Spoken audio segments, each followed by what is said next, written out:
on the road, and this highly ranked squad has found itself coming into a snake pit in this one. Welcome to spectacular Boca Raton, Florida, Flagler Credit Union Stadium, home to the Florida Atlantic Owls.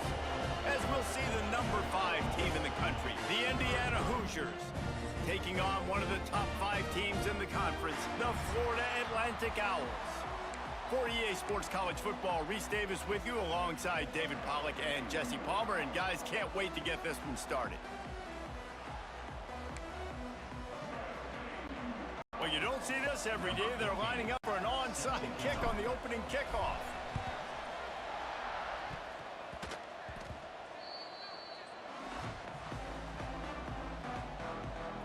So Florida Atlantic's offense takes the field for the first time today. This wide receiver matchup is one that we've been waiting to see.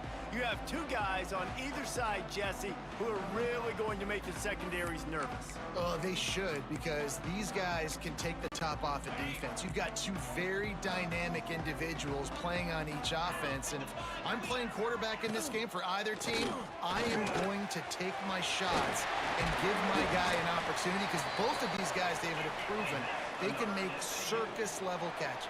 I mean, when they're not open, they're open. I mean, they can make the dynamic catches, the contested catches. They have the speed. They are 2 of the best playmakers in all of the country. So whenever an offense has the football today, you're going to like the show. Florida Atlantic trying to line up quickly. Well, the defense playing zone coverage there. They're taking away all of the QB's primary options down the field, so he has to check it down to the drag running underneath.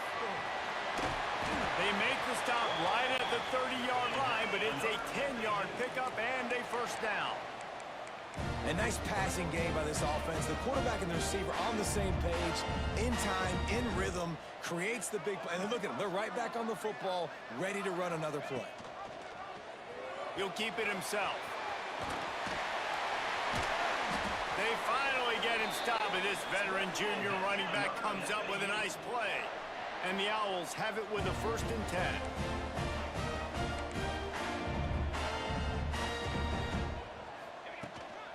Power football with the run. And he never had a chance. Just stopped cold as soon as he got it. Put themselves in a bit of a bind, but that last one is 2nd and 14. Wide receiver comes in motion. Looking to fire. Bought a little time, lets it go. Makes the grab. That throw and catch gets them down to the 6, and the defense is running out of answers.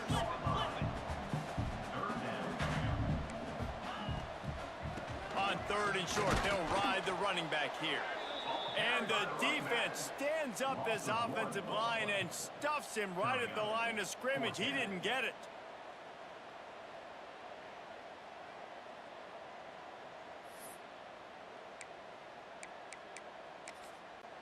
Now on 4th down, they'll try to come away with 3 from the left hash, and this distance ought to make that easy to handle. Smashes it between the uprights. And the first points of the day come on that field goal. And they don't get 7 on that opening drive, but they get 3. And this place is rocking. Night games are always so loud, so obnoxious, and these fans, they get something to cheer about with that first offensive possession. After the last drive ended with a field goal, the kickoff team out there to send it away. He'll bring it back from inside his 5. Not a lot of space to be found. Good hustle by the coverage team, and they stop him at the 21.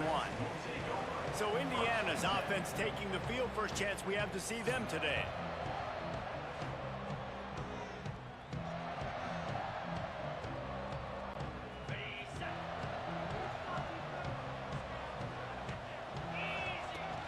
From the gun, the running back has it. Got the first down and more. He's loose down the left side. Past the 20. Touchdown, Hoosiers! Once he got a step, it was all over right to the house. man, it's easy to call plays when I got guys like this who can take the ball and rip it 70-plus to the house. How about the speed? He showed you a little bit of wiggle. This dude's got it all. Nice touchdown run by the running back.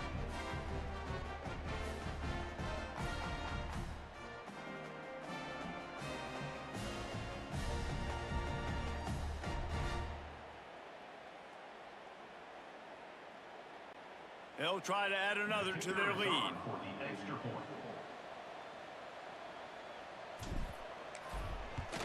And the extra point makes it 7-3. What a way to send a message. Huge play in the running game. One snap, and you've got a touchdown on the board.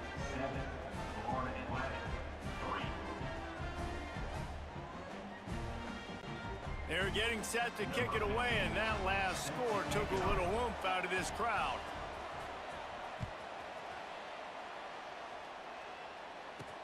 On the move from inside his 5. He's out of bounds at his own 15-yard line, looking for running room, and couldn't find much on that return. Good news, I guess, a lot of room to work with as they start this drive from their own 15. Off the play fake on first down. Gets it out fast. He's brought down quickly. Minimal gain there, still a bit short of the first down. Florida Atlantic trying to get back on the ball.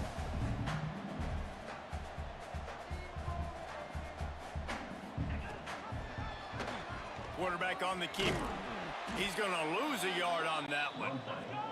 Offense, quick tempo. Defense might bring the house here. On 3rd and long, trying to have a big completion here. Lost one deep down the right side. Oh, he dropped it. That deep ball was right on the money. You just have to make that catch. This is a point where you just got to be able to focus. And the critical down and distances in this game, like that 3rd down right there, when it's a good throw, you got to make the catch. You got to be able to make that play. Florida Atlantic will have to send out the punt team. They'll have to boot it away for the first time tonight. They'll wrap him up and bring him down, and that's how we'll wrap up the first quarter. We've reached the end of the period. It's Indiana on top, and we've reached the end of one. Before we move on, let's take a look at our stats so far.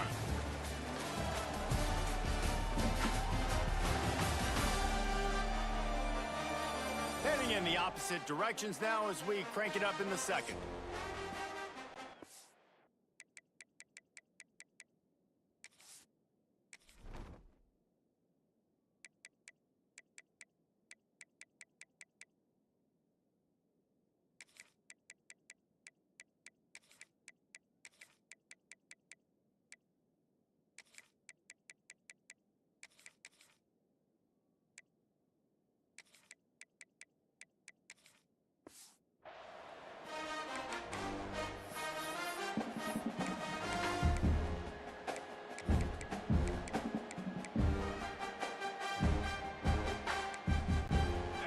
Got a first down here to open the period.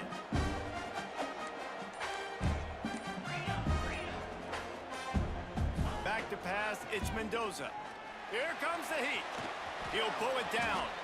And he has a solid gain on the play before sliding. You know, QBs want to make those big plays. They want to put up the big stats. But when nothing's there, sometimes you just tuck the ball, get a minimal gain. I like the slide, by the way, too. Get down and don't take a big hit.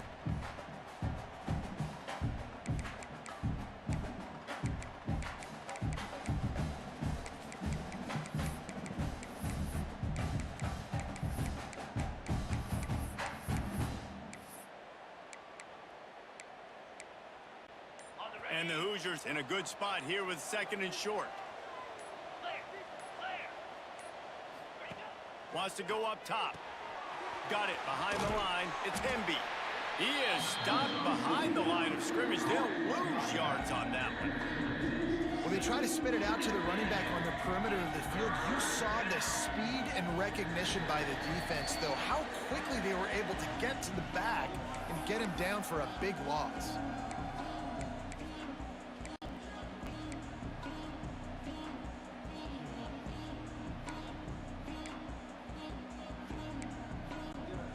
A 3rd down try for the offense. From the gun, wants to pass. can't make the grab on third down, and that is a rare drop for this guy.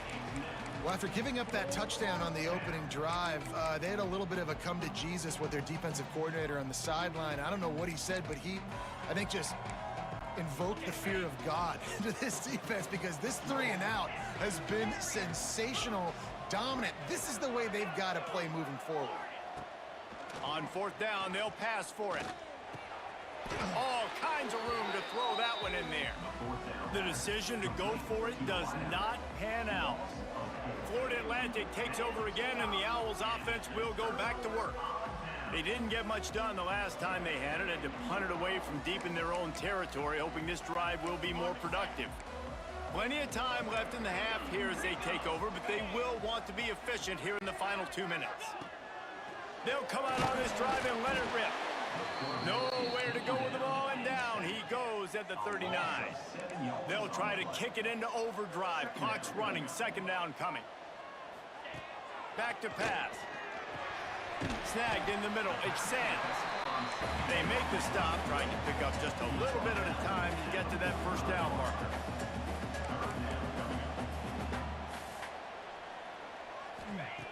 On third down, he'll try to pick it up through the air.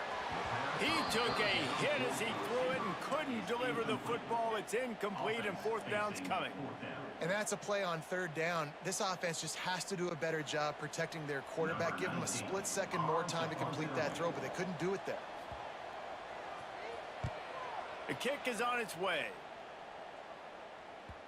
And no chance for the return man to get his hands on that one as it hops out of bounds. Indiana sends the offense onto the field.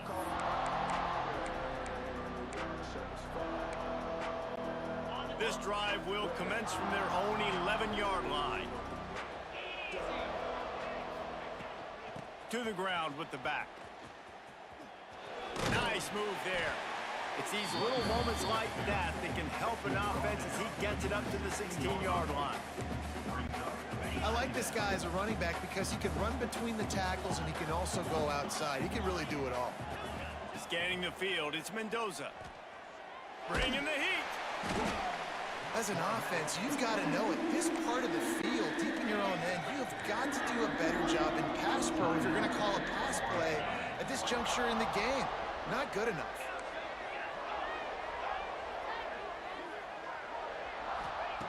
On third and long, a check down would be the last resort. Going deep. Picked off. What a play to set him up. They'll be stopped, but not before getting the football and picking up big yardage on the return. What a play there.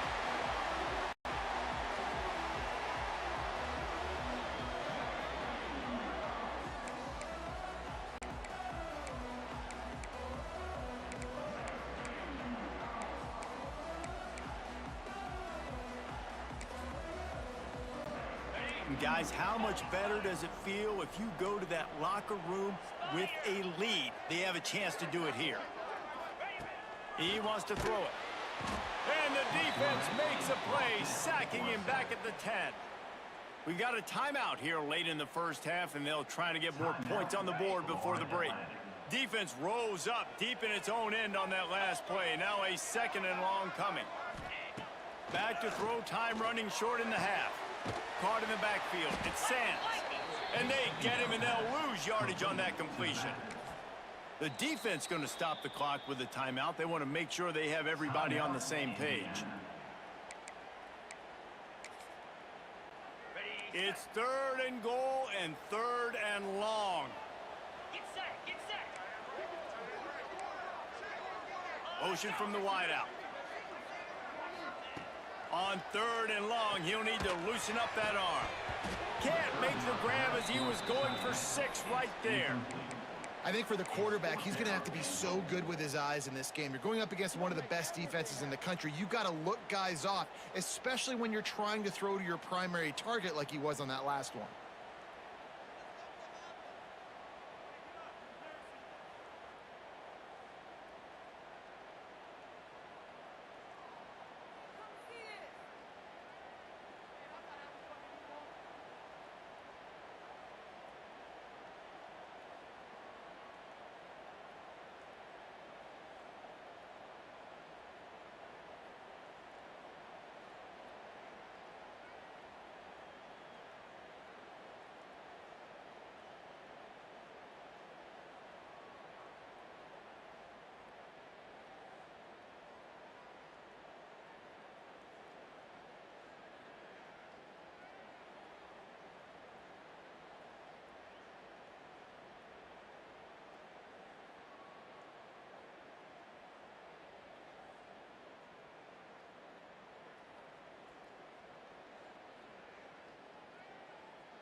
And they'll send the field goal team back out for the second time tonight.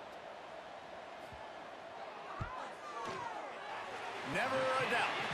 That brings them to within one. And you want a touchdown and you want to be aggressive, but man, right down the middle, that obviously gives me some confidence down the road that I can trust this guy. They put the field goal on the board and about to kick it away, and hoping that'll be the final points of this first half.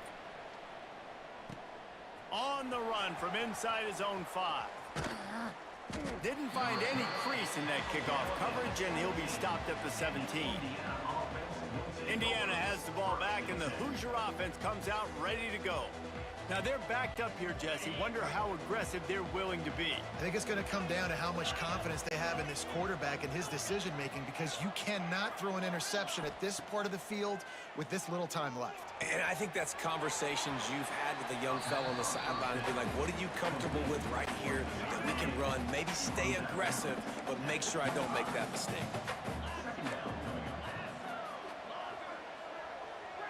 To the air, it's Mendoza. Caught in the backfield, it's Hemby. And he gets it up to the 36. It'll be a first down. Timeout called by the offense, and now they just have one remaining in the half. Running out of time here in the first half, they're going to have to be efficient to put some points on the board before the break. Wants to throw on first down. Quick completion on the out. And the defense settled in to stop that one for a short gain. They'll use a timeout right before halftime. Maybe time for one or two more plays.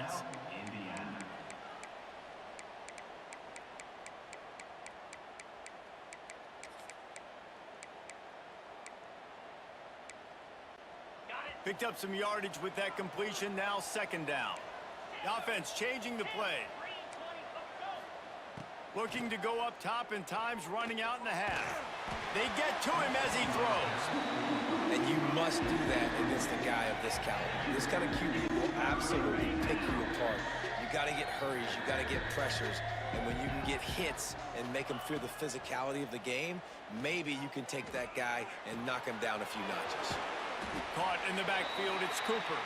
He'll take it up to the 45-yard line. They stop him and knock him out of bounds. That's going to wrap up the first half here, and now we join Kevin with the halftime update.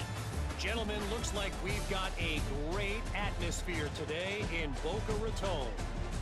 And how can we begin our analysis of that first half without singing the praises of one of the elite backs in football? Racking up huge numbers on the ground, even throwing the occasional block. This kid is the total package. And if this defense doesn't adjust its strategy, he could be headed towards a career day. And with that, let's send it back to the guys at Howard Schnellenberger Field. Florida Atlantic about to boot it away and get this second half underway. Here he comes from inside his own 5. Not a lot of space to be found. Good hustle by the coverage team, and they stop him at the 21. Indiana sends the offense onto the field. They open this third quarter on top, and they built the lead on the strength of that running game. And they made a huge statement, too, just proving to the other team that they're more physical, they're winning in the trenches. So here in the second half, David, just keep demoralizing this defense by pounding the football. Yeah, and I'm not going to let that happen. I riled up my guys at halftime. We're going to put more people in the box, and they got to come out and meet the physical challenge of this offense. Plenty of distance between them and the sticks here on second down. Dropping back, it's Mendoza. That's reeled in, it's Hemby. At the 40, there he goes. He'll be forced out of bounds. They'll mark him down at the 44-yard line, and this offense has it going. And that's why, if you're the offensive coordinator, you've got to find as many ways as possible to get this guy going. Just get him the ball close to the line of scrimmage. Doesn't need to be a throw deep down the field. He's so dynamic when he has the ball in his hands. You saw it right there. Looking to throw on first down. Makes the grab. It's Hemby. Into enemy territory and out of bounds at the 41 after the good gain there. Well, you've seen the last two plays now. This guy's versatility. You've seen why he might be playing on Sundays in the not-too-distant future. This guy can catch the ball. He's a big part of their passing game, and he's a weapon and a guy that this defense has got to be ready for.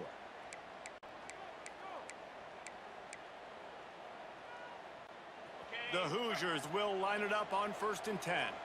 Might be changing the route. Wants to go up top on 1st down. Going for it all. And that one falls incomplete, trying to get a chunk play on that one. Well, this defense was ready for go balls. Against this receiver and his speed, he's one of the fastest in the country. They knew this quarterback was going to try to take the top off the defense. That time they couldn't link up, but if you're on defense, just know they're going to try that play again. Behind the chains now on 2nd and long. Just keep slinging it. Got it in the middle. It's Hemby. Guys out of the backfield now, it's not just run the ball downhill anymore. You got to be versatile. I got to be able to trust you in the pass game, and I got to be able to throw you the football, and you can do that right there. I know you're going to catch it, and I can depend on you. And the Hoosiers come to the line on 3rd and short, hoping to keep the drive alive. On 3rd and short, the run and looking for the 1st down. There he goes. That'll be enough for the 1st down, and now they've got it at the 15-yard line.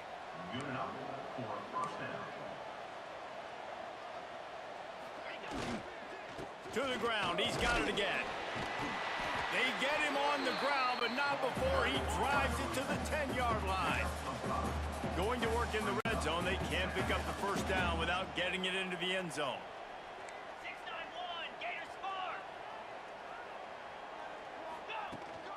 From the gun, the running back looking for room.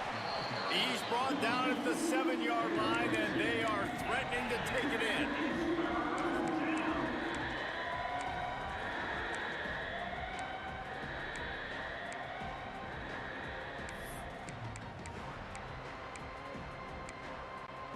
Not a lot of ground to cover and not much to defend. A big 3rd down in the red zone. Looking to throw, it's Mendoza. He's got it, and he will score! Touchdown, Indiana! Love the thought process by the quarterback here on this play. Nobody open in the end zone. Find your check down. Find the running back. He does that, and once this guy's got the ball in his hands, he shows you that elusiveness and his ability to sniff out the end zone. And let's check in with Kevin Connors in the studio. Kevin? Guys, back to your game in a moment, but first we have to show you how the script is being written here. Georgia State is getting handled right now at home. Someone needs to step in here, throw in the towel, and stop this fight. They're trailing by 14 to Coastal Carolina. Just another week of football in the Sun Belt, guys, where we've come to expect the unexpected. Thanks for the update on that one, Kevin. Let us know when it goes final. Opening play of this drive comes from the 12-yard line.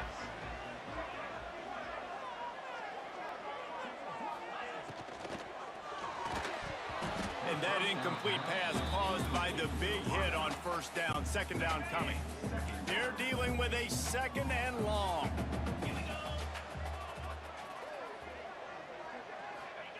Looking to fire. Makes the catch.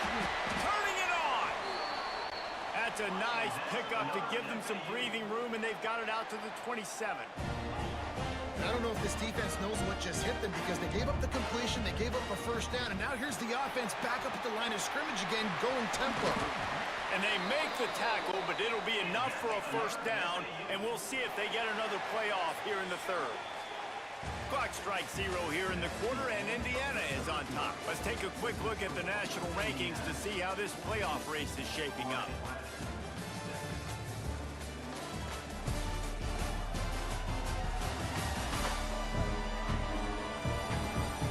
When you're dealing with a deficit like this, it's all about somebody stepping up to make a play, and you might as well start here in the 4th quarter. So 1st down will open up the final period.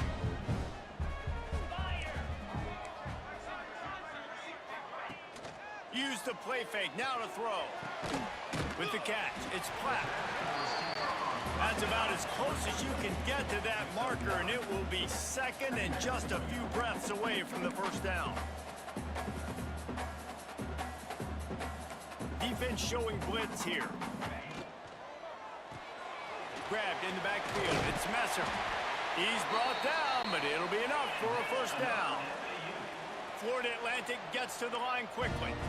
This upset bid has been brewing since the start of the game, seemingly, and they are in a world of hurt at this moment, guys. Yeah, keep the pedal to the floor, right? Don't let up. You've done a great job. You're the perceived underdog. You've taken control of this football game. Jesse, you got the formula right now. You got them right where you want them. Yeah, they've thrown caution to the wind in this game, right, David? I mean, they came in knowing they'd have to take some chances and they'd have to be open and free, and it's worked to their advantage. Now's not the time to get tight if you're the underdog winning this game late. Looking downfield on first down. And he just threw that one away. Safe move, didn't see anything, lived to play another play. Plenty of work to do here on second and long. They'll throw again after the incompletion. Pocket breaking down. A strike downfield. That completion gets them inside the 10, and the defense is running out of room to defend. We've reached the 2-minute timeout, and time is of the essence for this offense to get things done. And this is a significant moment for this offense. Down 8, first and goal, needing a touchdown and a 2 to tie. He bullies his way all the way down to the 5-yard line.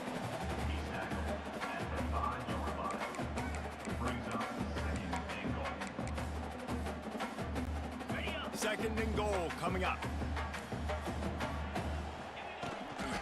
Running play to the left here, looking for the end zone. Makes a stop in the backfield. He'll lose 4. It's looking like they're going to have to try to throw this one into the end zone here on third down, David. Quarterback's got to be careful. Can't get greedy because you know these windows, they close fast. Extremely tight windows. Find your big body guys that you know can win in contested situations here on third down. Virtually unblocked, and he's stopped for a loss of 8.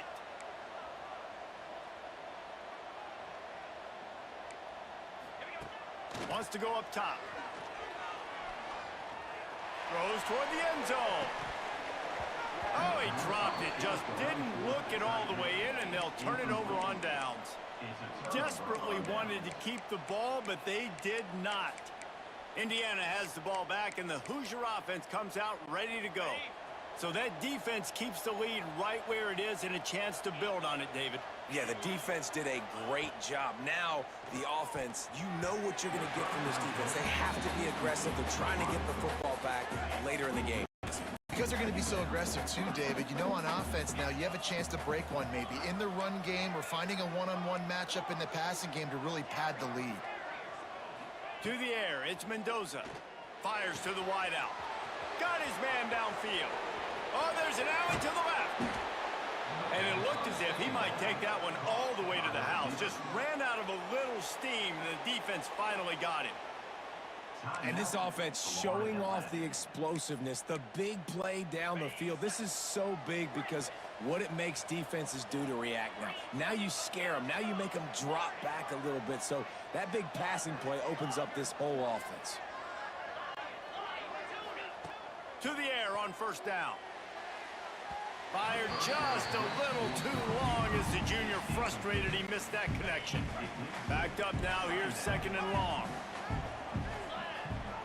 Quarterback may change this route.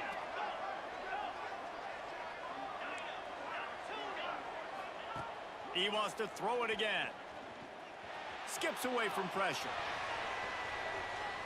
He's going to run it. Just couldn't find a hole in this defense. They were ready for him and forced him out of bounds, and no gain on the play. A little less room to work with now as the ball's at the 28, and it's third and long. That's caught. It's Becker. He does not get there. Stopped at the 25-yard line, and let's see what they do now on fourth down. So on fourth down, here comes the field goal kicker in a huge spot.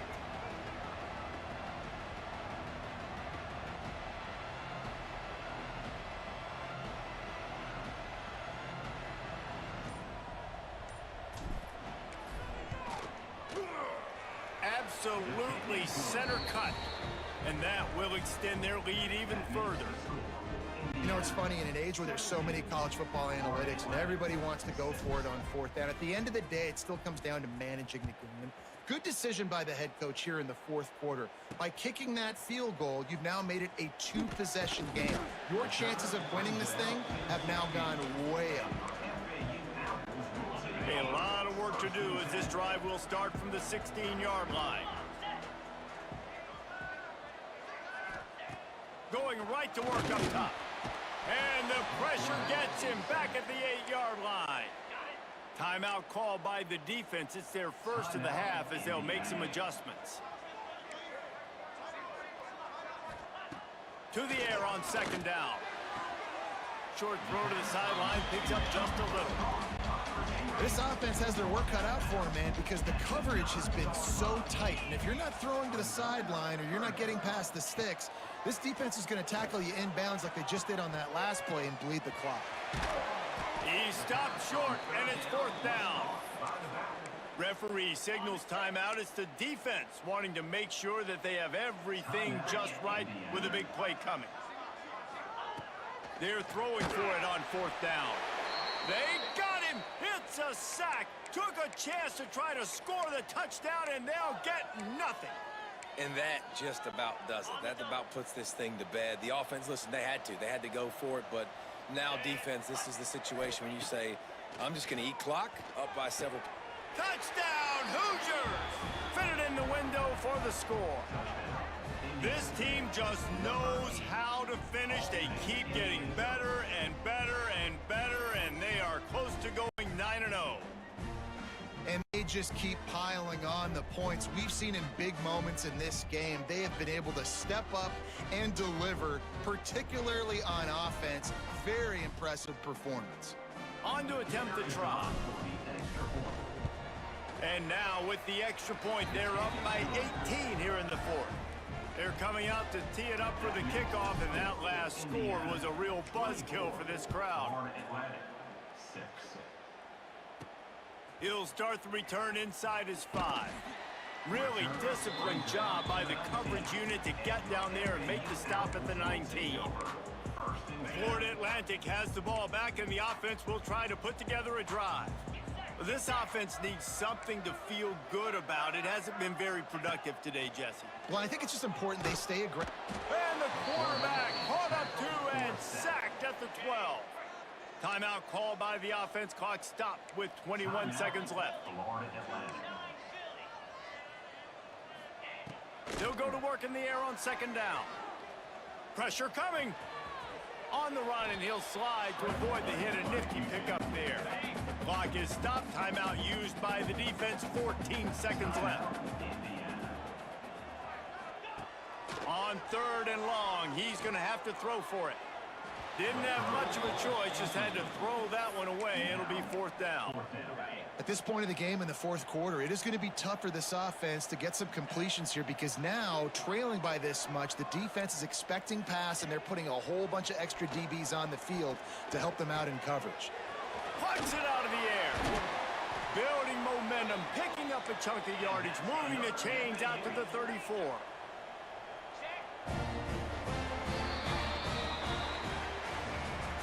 Winning those individual 6-second battles every play, time after time after time after time, and that leads to a victory here. And I love when teams go out and play like it's sudden death. Like if they lose the game, their entire season is over. This game wasn't for the national championship, but you wouldn't know that watching this winning team, David. Tremendous effort and tremendous execution. I love competitive people. I love competitive coaches. I love competitive teams that they know that their job is to go out and get a W no matter where you play. You want to play in the parking lot? We'll go meet you. Great job of this team being ready, getting the W. That's going to do it from here. For David Pollack and Jesse Palmer, I'm Reese Davis, and you've been watching another presentation of EA Sports College Football.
left some more this time. I said, down, sad, hey.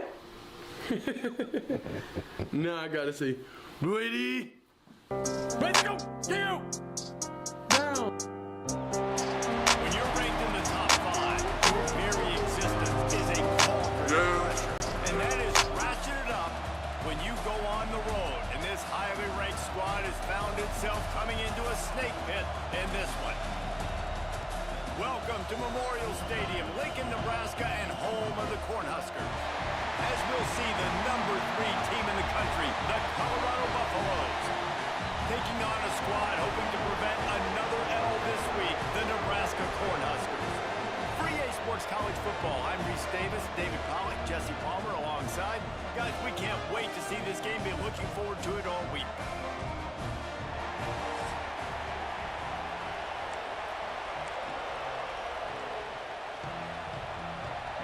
The Huskers will put toe together and will get started. And he takes this from inside the 5.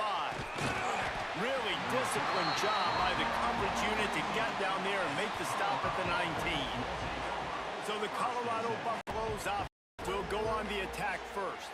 And the adrenaline is pumping on overdrive in games like this, guys, and it's crucial to get your emotions under control. No doubt. In rivalry games, you've got to limit the mental errors, and you've got to limit the penalties, because those will kill you, Pollard. And you got to come out under control. It means so much. We know that. The fans are all talking about it, but it's just football. That's caught. It's Welch. I love early in the game getting back in the rhythm. Coming out, short passes, easy completions.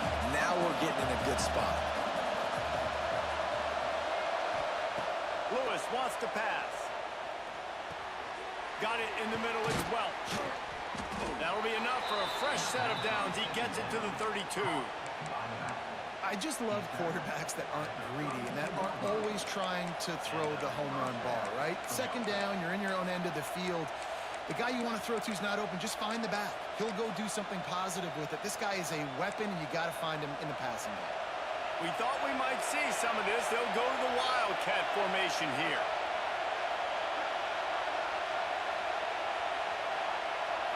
On the direct snap, it's Salter.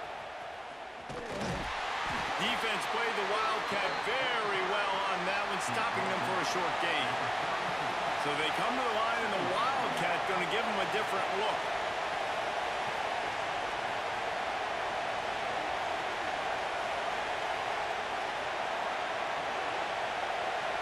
On the snap, it's Salter.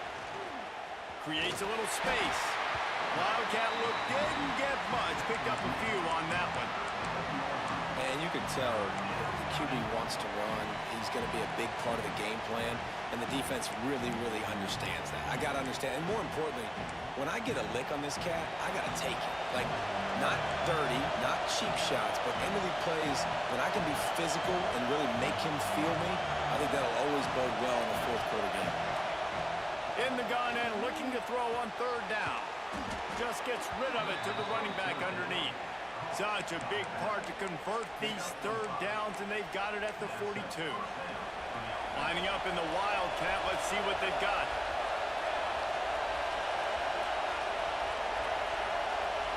On the direct snap, it's Salter.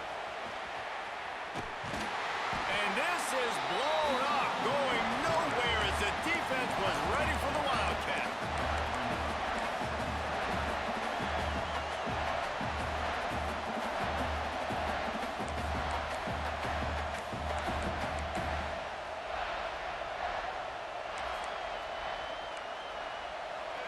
This crowd, full throat, splitting the eardrums and letting them know it's going to be a long day. Might be calling a hot route. Lewis to throw. Unloads to the wideout. Makes the catch. It's Miller. And he's brought down after a nice gain. They'll need to show urgency to get another play off before the clock hits 0. Grabbed in the middle. It's Miller. They get him on the ground, and with that, we'll head to the second quarter. defense has dominated the early part of this game, and the stats point that out emphatically.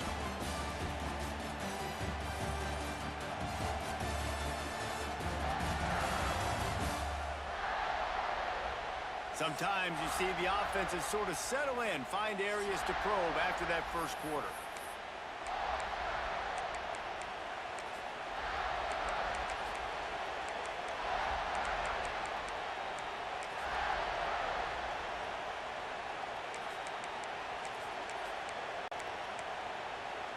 Had a chance to talk it over during the break, and they'll start with second down. Wants to go up top. Caught near the sticks. It's Miller. And he's brought down after a nice gain. Well, it wasn't a great start for this quarterback, but on this drive, he seems to be turning the corner. He just looks like he's playing in a different rhythm. He's seeing the field better. It's almost as if the game is starting to slow down for him. I think on that last completion, it was a good example of it. And the Buffaloes want to pick up the tempo. Looking to throw again. He's got it on the move. That completion will take it inside the 4, and the offense is threatening. And I love when my quarterback sees zone and knows exactly where to go with the football. Sees the wide receiver running the drag route, knows when to throw it, pulls the trigger for the easy completion. They've got it down to the 3-yard line. Really well done on that throw and catch. Timeout called here by the defense. It's their first of the half.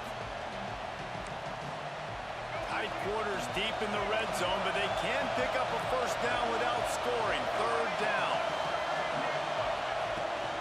To the ground to try to move the chains. They were all over him. Nowhere to go as that third down play turned into a disaster. The clock winds down to 2 minutes, and we will take a pause for the 2-minute timeout.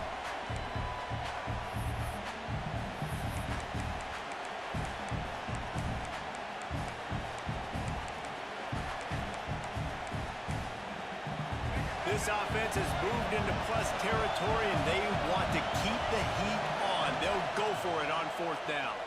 Let's it go to the end zone. And it's batted away, and the fourth down play doesn't convert. They'll give up the football.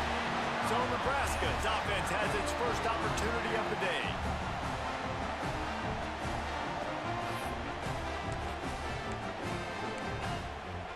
The Cornhuskers buried deep in their own territory, just trying to find breathing room on first down. They go to the ground.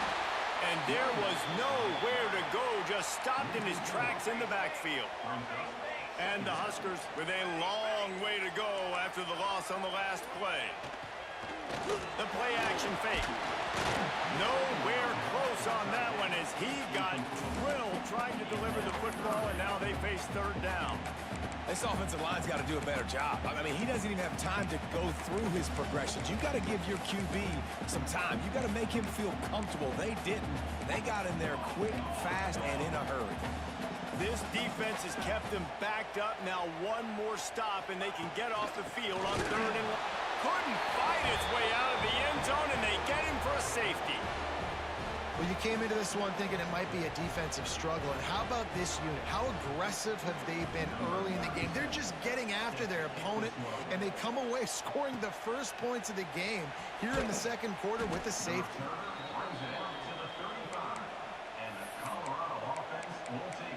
Colorado has the ball back, and the Buffaloes hoping to put their team in prime position on offense. That last drive was promising at times, but stalled out, and they turned it over on downs, Jesse. I think they got to do a better job here, just being better early in the downs. On first down, finding positive plays. Yeah, and it's frustrating when you move the football and get stopped on the other side of the field and get no points. But they've had some success, and I like the aggressiveness. They just got to cash some of these drives in. Well, will they dial up on second and a long way to go? To the air, it's Salter. Got his man on the right. They'll get him on the ground at the 46, and it'll be a first down. And the Buffaloes in the hurry up. Send the tight end in motion. Looking to throw on first down. Pulls it in. It's Hayden. Found enough room to get it into enemy territory. They're down at the 43-yard line.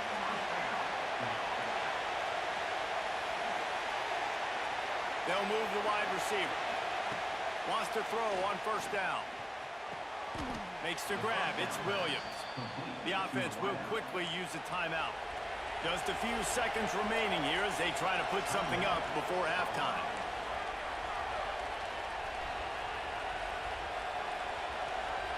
Wants to adjust the pattern. Second down, they'll go to the air. That's caught. It's Hayden. Good pickup, a little bit short of the sticks. We've got a timeout in the waning seconds of the half. Maybe a chance to get off a couple more plays. They'll turn to the Wildcat to keep this drive alive. Direct snap. It's Salter. They might go back to that one in a big spot as they pick up the first down out of the Wildcat. They'll use a timeout right before halftime. Maybe time for one or two more plays. And they'll send out the kicker to try a field goal.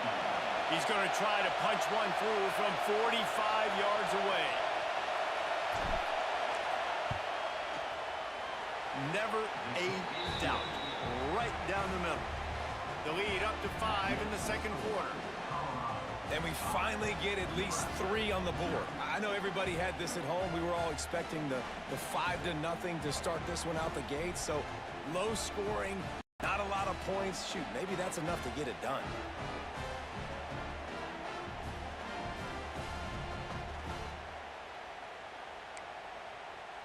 This is ultra aggressive. Still in the first half. Got the lead and going for the onside kick.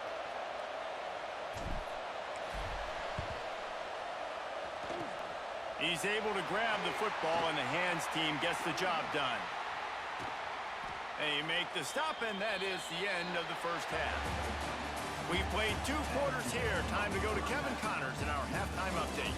Guys, rivalry games always bring out a ton of emotions, and they were on full display in that first half.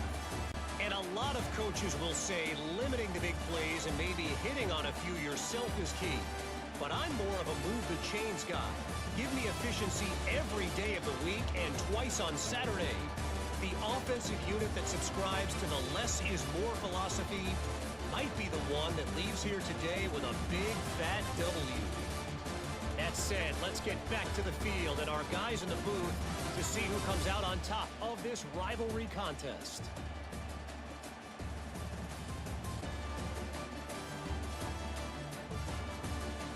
Thanks for that halftime report, Kevin.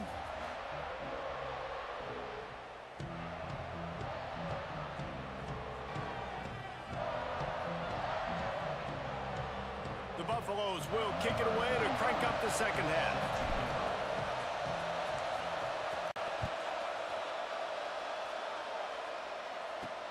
He'll bring it back from inside his 5. Wasn't quite able to shake loose as he steps out of bounds at the 22. The Cornhuskers ready to go back to work on offense. Tight game as we start the third quarter, and we'll see what type of adjustments they made at halftime. And getting the ball first here, I think, is such a big deal. Like, I get the first chance to make a statement, to make the adjustments, to create some momentum for my squad right here in the third quarter. Yeah, I think it's so important for this offense to set the tone here early in the second half, to get a nice drive going, build that confidence, and to get your defense ready to come on out, get a stop, and change the complexity of this game. And that can be frustrating to watch running backs not make plays like a receiver, but they're not a receiver. And a lot of times when they have the guys around them, the focus that receivers have it doesn't exist in them. And you can tell just dropped the football, lost a little bit of focus, but I think those footsteps were close enough where he hurt him. Looking for a man. It's Raiola. Takes the easy one to the back. The defense wouldn't let him loose there, and it was a completion, but they lost yardage. You know, that's one as a quarterback. When you see all those defenders around your intended target like that, just throw it in the ground or throw it away. I mean, that's a completion that loses yards. You're just hurting your offense there. You make up the game plan and not a lot on the play sheet for this. Third and long. He tosses one high and deep down the left side. And that one's incomplete. They weren't just trying to move the chains. They were trying to move the scoreboard. Instead, it's fourth down. And this is a situation here in the third quarter this offense did not want to be in, facing a top 10 defense, one of the best units in the entire country. They didn't want to get down on the scoreboard like this and all of a sudden have to throw the football when the defense knew that was going to happen. The incompletion there is not a big surprise. This defense knows what's coming, and it's all because of the points right now on the scoreboard. And the Colorado offense is coming back onto the field. The points have been tough to come by, and they'll try to stretch this to a two-possession game on this drive. On the direct snap, it's Salter. Found a little room out of the Wildcat that time, just short of the first down. And already it's completely changed the game. Like now it's 11-on-11 football. The quarterback used to hand it off and stand there and watch the play. Now he's very much involved in the play. He's running the football so much, and even when he's not, he's making somebody go with him and cover him. So the quarterback scrambling, the quarterback running has completely changed the way people play defense. When this offense wants to, boy, they can go fast. After the completion and first down, right back to the line of scrimmage for more tempo.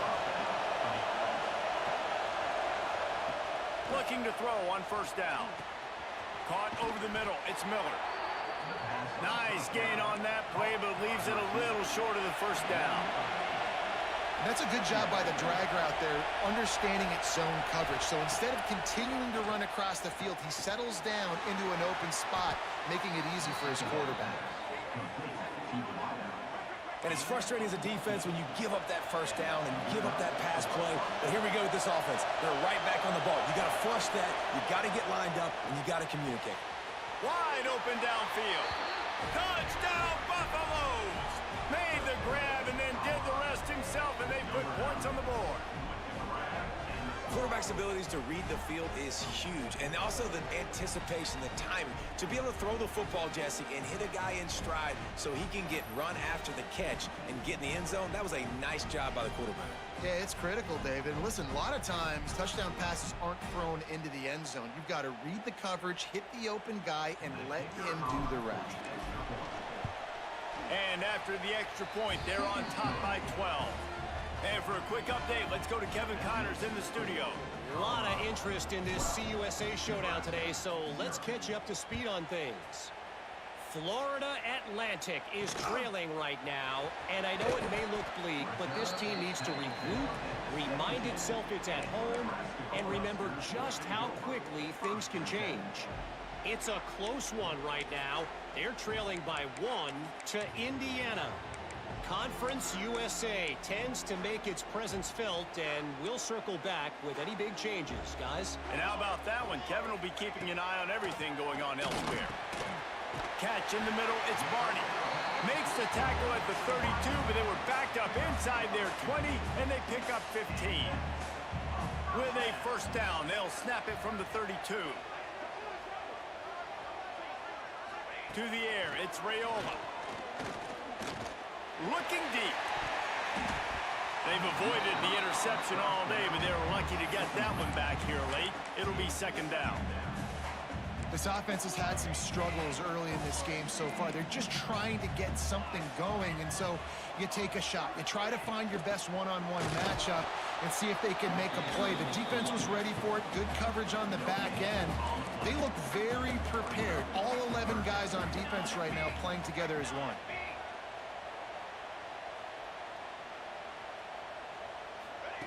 Third and long, and he'll try to throw for it. He's got his man across the middle. And gang tackling on this dude is a good idea. They needed it, but he still got the first down. The Huskers are moving quickly down the field.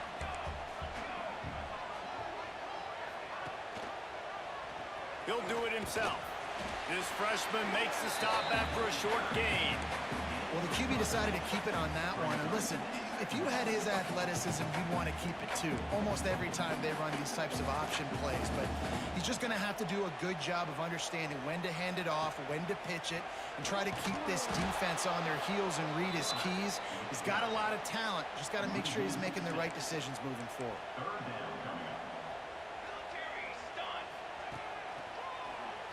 Tries to do it himself on the draw.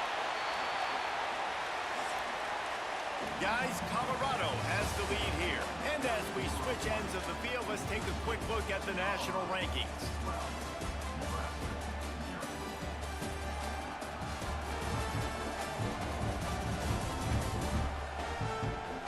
Here comes the fourth. Time to see who steps up, who makes the winning plays to take home that W. Down by multiple possessions, they can't come up empty on this drive in the fourth quarter. They'll go for it on fourth down. He'll try to throw and pick up the first down. Oh, it's picked off. Oh, at the worst possible time. And that's a really good job by the defense, understanding the situation of football. It's fourth down. It's late in the game. You got a multi-possession lead. Take away all the deep stuff. Make them force the football into coverage. They do, and they stamp this game.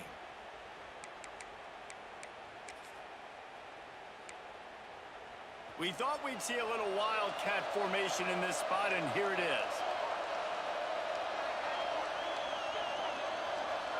On the direct snap, it's Salter. Bounced out of bounds at the 43-yard line. In situations like this, offensively, when you got the lead in the fourth quarter, when you got to run the ball, you go back to the runs that you have the most confidence in, that you can execute in your sleep, and they do it right there, ripping off 7 yards. Catch in the middle, it's Hayden. Good, solid pickup there. Now they can start to smell it with a first down at the 31. Defense uses a timeout quickly, trying to get that ball back and preserve time for their offense. So they come to the line, and the Wildcat going to give them a different look. On the snap, it's Salter. And some room to work. Breaks into the open. No, look what I found. I'd say that's a stroke of good fortune. The offense keeps it. Quick timeout called by the defense, stopping the clock to save as much time as possible for their offense. Lining up in the Wildcat, let's see what they've got. On the direct snap, it's Salter. And the Wildcat is not working. They knock.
Timeout called there by the defense, desperate to get the ball back and save as much time as possible.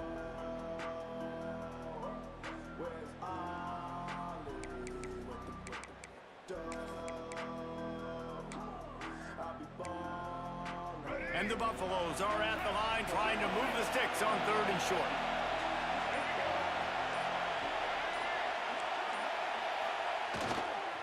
Running back searching for a hole. He'll be stopped about 2 yards short of a first down.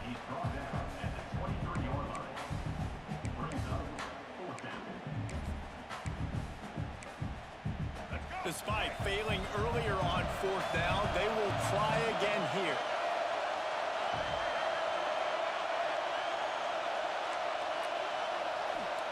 He'll try to throw and pick up the first down. Hit as he throws. That ball never had a chance, and they'll turn it over on downs. And here comes the Nebraska offense back onto the field.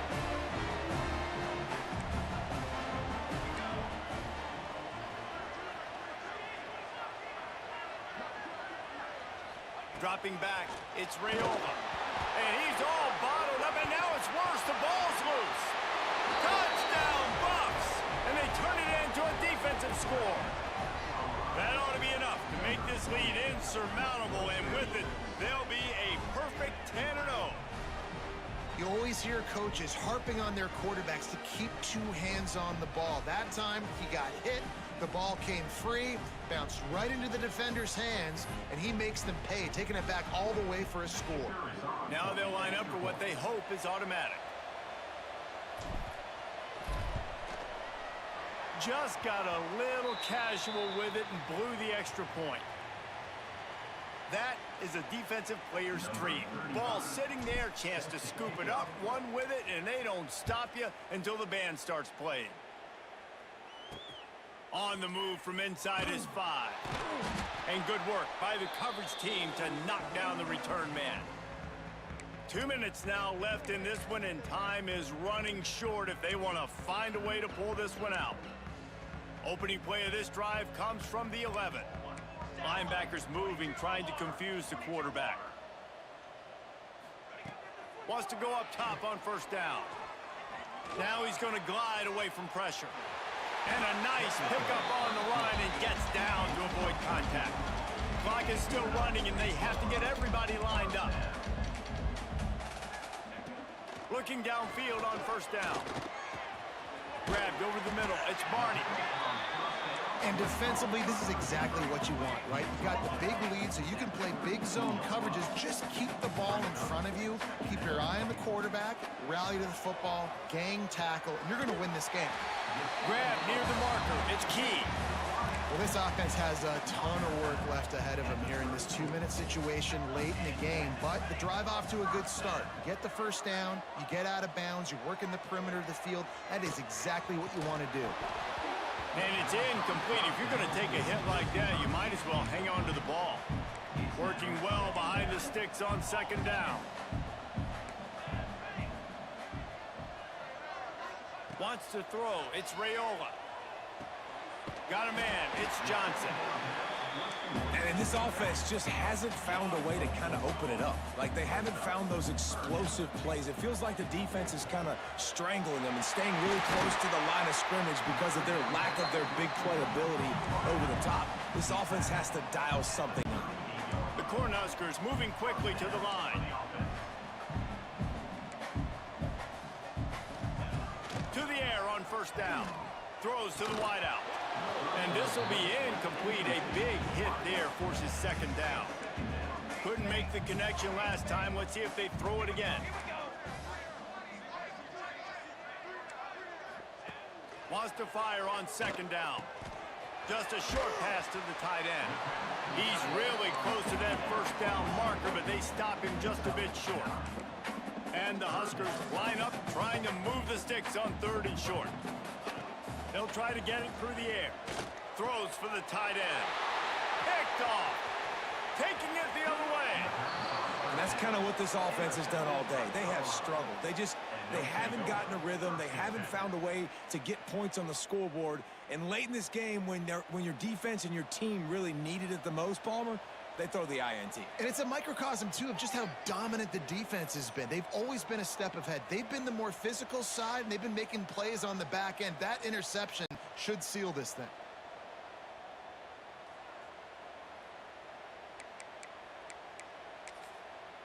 Colorado has the ball back, and the Buffaloes hoping to put their team in prime position on offense. What a feeling this has to be, David, in complete control and headed toward victory formation. Yeah, no stress, under a couple minutes left in the ball game, well in hand. Oh, he's getting ahead of steam. Taken out of bounds after a good pickup there. They're in striking distance at the 37. Get a big play like that last one, you flip the field, you change the momentum. Now it's 1st and 10. Intercepted. They were back in their own end, and they stopped the drive. He was looking for room to return that, but he'll just hand it to the offense. They'll take over at the 18. They'll start this drive from the 18-yard line. Dropping back, it's Raiola. Here's the pressure. Didn't have much of a choice there, but to get rid of it. Well, the defense came into this one knowing if they stop the pass, they win the game, and they have done that. Their guys have won one-on-one on islands. They've been able to get to the quarterback. They've been mixing up their looks. They haven't even allowed 100 yards passing in this one, and that's why they are way ahead here in the fourth quarter. On the run, and he'll slide to avoid the big hit. Timeout is called by the defense, and 12 seconds remain in the football game. Wants to throw on third. He's taking a deep shot. Just had to get rid of that one to save the yardage on third down. The Huskers decide to punt it away. This will be the second time they've had to kick it away. Hauls it in, looking for space. They'll bring him down. The clock is at 0, and that is how this one will wrap up. There's a long and storied history of great games between these two rivals, and this chapter adds another to that legacy. Really impressed by the poise by the winning team as well here. They weren't overhyped in this game. They came out, they looked prepared, they were calm, definitely confident. And David, they were able to go out and execute well enough to get this win. And it's hard in these rivalry games with all the emotions running so deep. Like, you sometimes get overzealous. Sometimes you get too many penalties. It's hard to rein in your emotions, but they did. They kept it in check, and now bragging rights for a whole year. That will put the wrap on things from here. For David Pollack and Jesse Palmer, I'm Reese Davis. You've been watching another presentation of EA Sports.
left some more this time. I said, down, set, hey.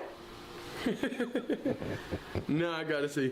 Ready? Here we go, folks. The most anticipated matchups of the entire regular season. Two national championship contenders, each ranked in the top 5. Which side can step up and deliver on this big stage?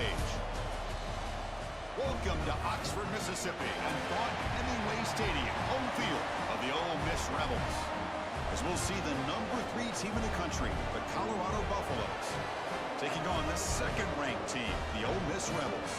For EA Sports, I'm Chris Fowler, joined in the booth by Curt. Curt, let's get this thing going.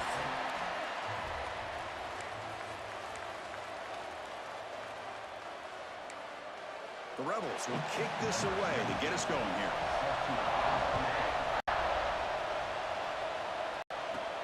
Fields it inside the 5-yard line.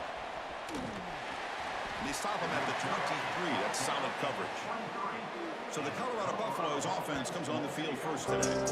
Curt, let's check the impact players in this game. Guys who have been leaders, guys who are being counted on to deliver today. Well, these are the guys that both these teams rely on, as you said, to be able to make the plays. And more importantly, when it gets into that point in the game where you need to be able to have some leadership, these are the men that are going to have to step up and be able to provide that for each team. Takes the ball and heads to the left. Run it up the middle, but stuffed for no gain. My gosh, this offensive line's got to do a better job of blocking. The defense was zeroed in on the ball carrier and absolutely nowhere to go for the offense.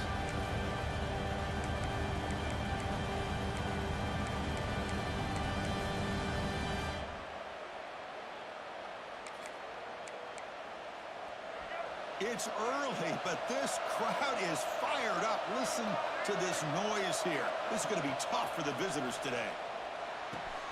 Hot over the middle. It's Miller. Both teams trying to set the tone in this high-stakes collision here. Kirk, a long way to go. We expect this battle to come down to the final minutes. Well, both these teams have been chirping back and forth during the week. I'm sure they're finally excited to be out on the field together. And this is the kind of matchup you just have to have an aggressive mindset, attacking all game long, and find out who the best team is late in this game. Scanning the field, it's Lewis. Incomplete, but a penalty flag is down in the backfield. Let's get the call.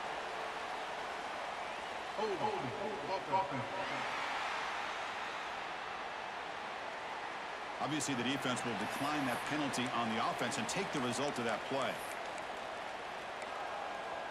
So on their first drive of the game, they'll go for it in their own territory. Trying for a 4th down completion. Makes the catch, and that is enough for a first down. The Buffaloes looking to use the up-tempo offense here. Well, Chris, here's an example of what we always talk about. On 4th down, the receiver's got to run a route beyond the sticks. Great awareness to know exactly where he is. Quarterback makes the throw. Receiver gets hit, but he's beyond the sticks for the first down. Offense getting set up. Here's 2nd down.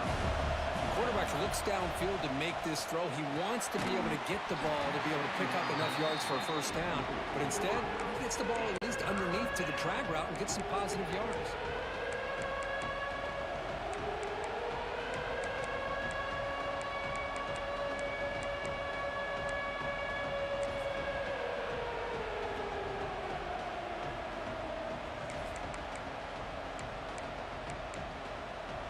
Offense looking to keep the drive going here. 3rd and short now from the 44.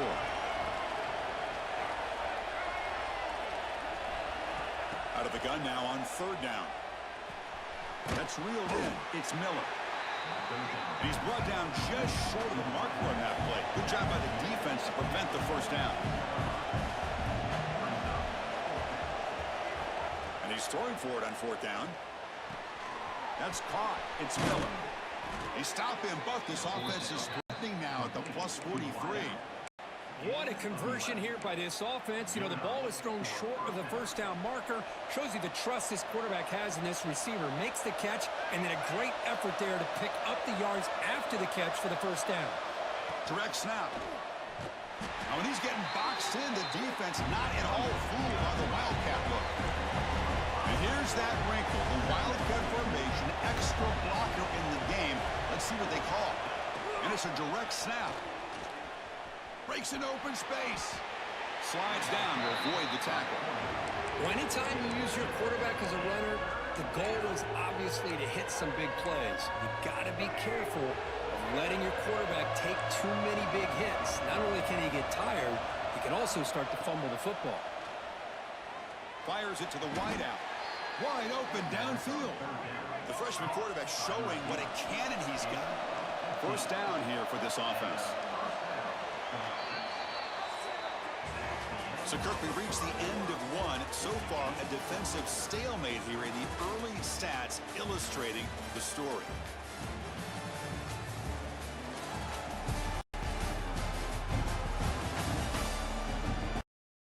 Getting set here now for the second period. Both offenses looking for some efficiency, for a spark to that opening.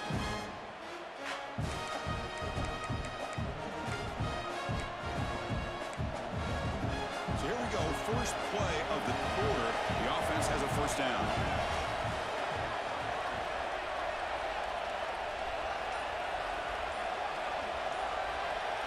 Direct snap.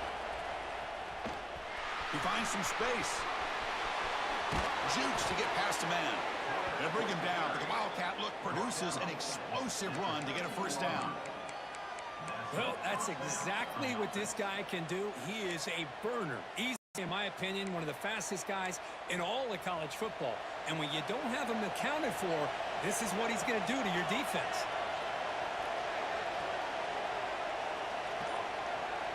And it's a direct snap. The Wildcat look doesn't get much that time. Just a few on the play. The clock has stopped when we reach the 2-minute timeout before halftime. They'll come up in Wildcat formation. Let's see what the call is.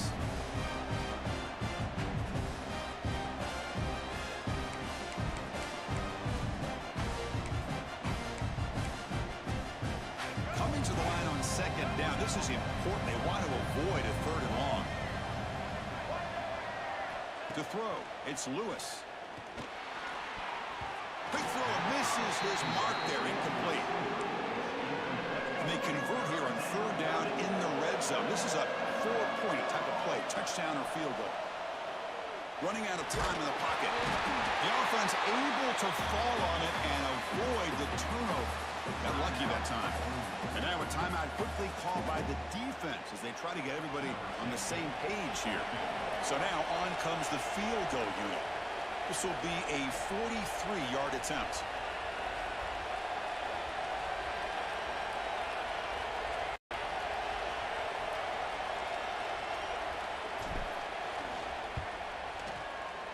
He made it. 3 points on the board. It breaks the scoreless tie here, makes it 3-0. Snap, the hold, the kick, everything there perfect to put 3 points up here for the offense.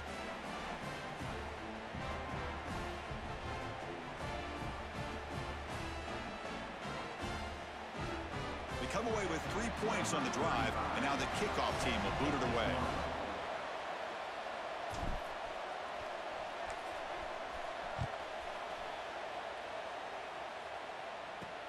Return starts from inside the 5. To be tackled at the 17. Strong job by the coverage team. The Rebels offense makes their way onto the field for their first possession. Got a quarterback here who was really dialed in the last game. Incredibly efficient performance. Let's see, Curt, if he can duplicate that again today. Yeah, he just seemed to be in that zone. You know, like you said, every decision was very solid. Put the ball right where the receivers can make a play. I think that's the important thing today. Going up against a defense that has great athletic ability. Just continue to make those good decisions. Be accurate with the ball. And he's got another chance to have another great day. Off the play fake, looking to throw. The sure hands, it's Wallace. You see more and more offenses in college football going to 3 receivers, and the slot receiver a lot of times can become the go-to guy. He gets mismatches against either safeties, a nickelback, or a linebacker walked out, and you can take advantage of it. And the game just good enough for a first down. And the Rebels looking to crank up the tempo a bit. First and 10 here, looking to throw the ball. Looking for his big tight end. And it's going to be incomplete. Defense had a great chance for the pick. Couldn't come up with it. Pretty nice catch here, but a missed opportunity for an interception. Let's face it, a lot of these defenders, they've got it all. Speed, athleticism, but hands, sometimes a little questionable, as we saw here. Offense lines up for a second down play off the incompletion. Quarterback drops back. We're going to test the secondary. The sure hands. It's right. He's brought down quickly. A short gain gets them a few yards closer to the marker.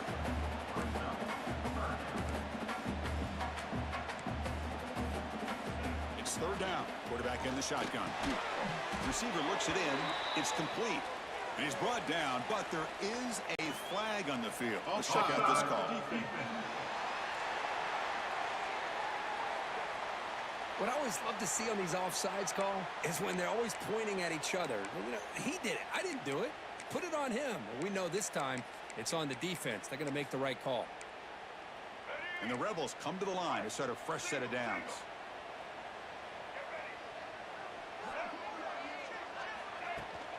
On the ground, it's Lacey. That's a nice tackle there by the senior. And a timeout is called. Important stage late here in the second quarter. Second down after that run on the previous play. They're going to run the option. And the defense there to smother that option play. And the offense will quickly spend a timeout here after the play. It's a nice job by this defense. They saw option. They actually forced the quarterback to pull the ball on the read, and then they corral him for a loss. You could tell they worked hard on that in practice. Looking for a man deep down the left side. That one falls incomplete. They tried to press it deep, but now it brings up fourth down. The Rebels will line up to punt it away.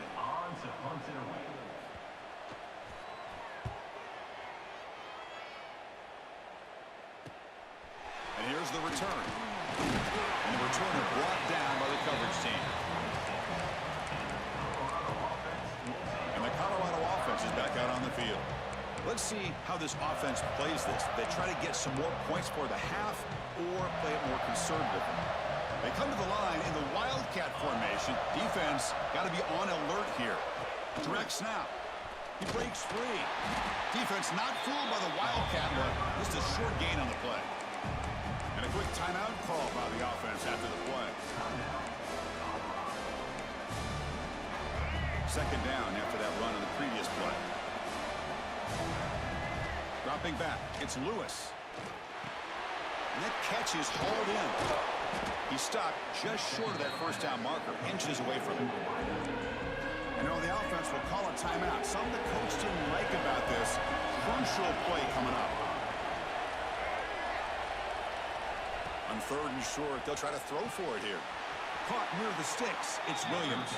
Ball carrier heads out of bounds, but the pickup is good enough to move the chains. First down. How aggressive do you get on 1st and 10? Quarterback looking to connect with the receiver here. Pulls it in. It's Williams. They bring him down quickly. A short pitch and catch to get a little bit closer to the mark. Out here, that's their third and final of the half.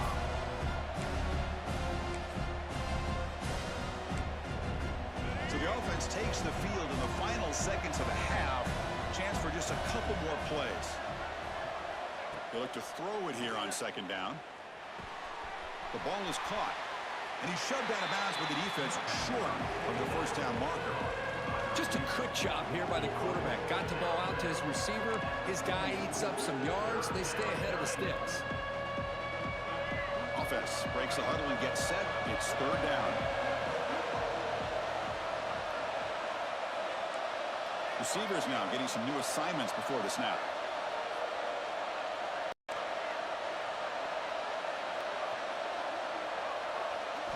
In the third and short, they'll try to throw for it. Looking downfield near the end zone. And it's picked off in the end zone. And it'll be brought down as time runs out here in the first half. And that will do it for the first half here. Kevin Connors now has our halftime update.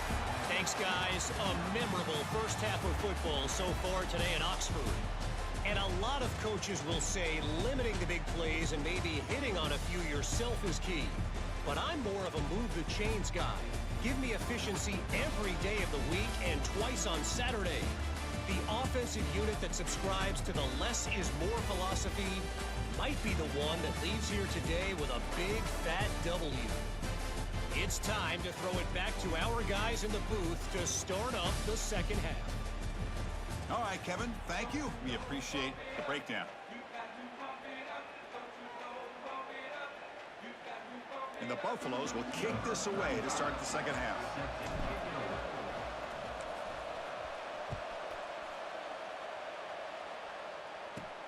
Return begins inside the 10. Stop at the 22. That's pretty solid coverage there.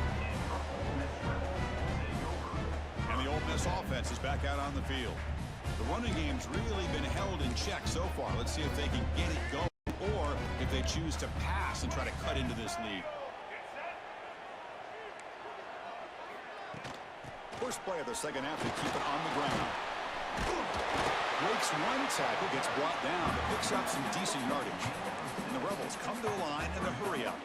That's a really good run by this offense. And Chris, here they go. Up-tempo offense looking for a first down. Stopped short of the marker after just a short gain. So ball at the 30. This is a manageable third down play for the offense.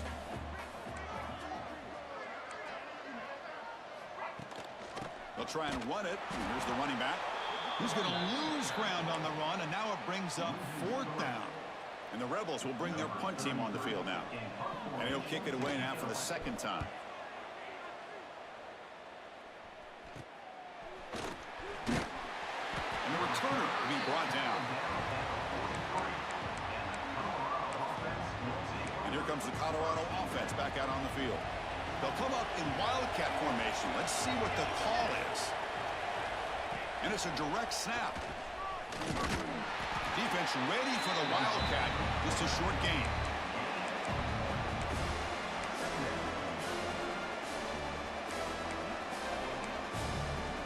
Quarterback now all alone in the backfield. Looking to throw. It's Lewis. Pass ball is incomplete. There was a lot of contact. No penalty. Brings up third down.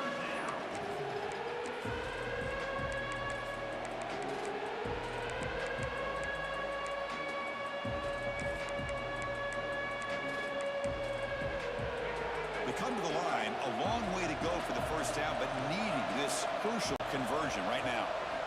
On third down, he drops to throw. Grab near the sticks. It's Atkins. Well, the defense knows, Curt, might take more than one tackler to bring this tight end down. Well, anytime as a defense, you always want to rally to the football. But against this guy, you especially want to do that because you saw he breaks through that first arm tackle. I thought he might be able to pick up even more yards, but good job of getting extra hats to the ball.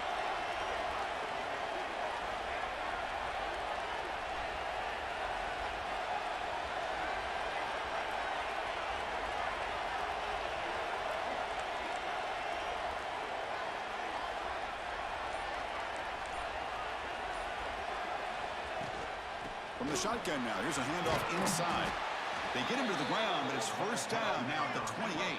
Still searching for their first touchdown of the game, but on the move now. It's first and 10. What a big game by this offense, and they're now going to kick to that up-tempo. Kind of sense that the defense is a bit on their heels, confused, looking to the sidelines. A great time to go hurry up.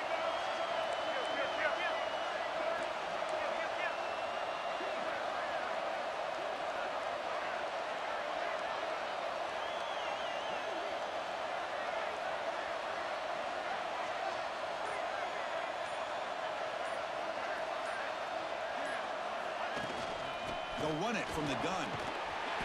They stop him after a 6-yard gain, so second and 4. And the Buffaloes will come to the line to run the hurry up. Pretty good gain here by this offense, and here they are. They're getting already set to the line of scrimmage. They're ready to go. Defense better get their cleats in the ground.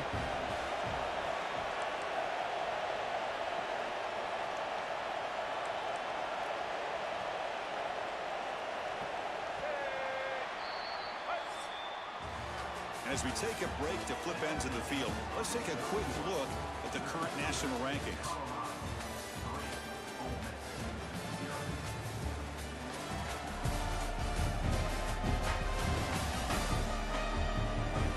We're set now for the fourth quarter. Who is going to make the crucial plays to take home this W?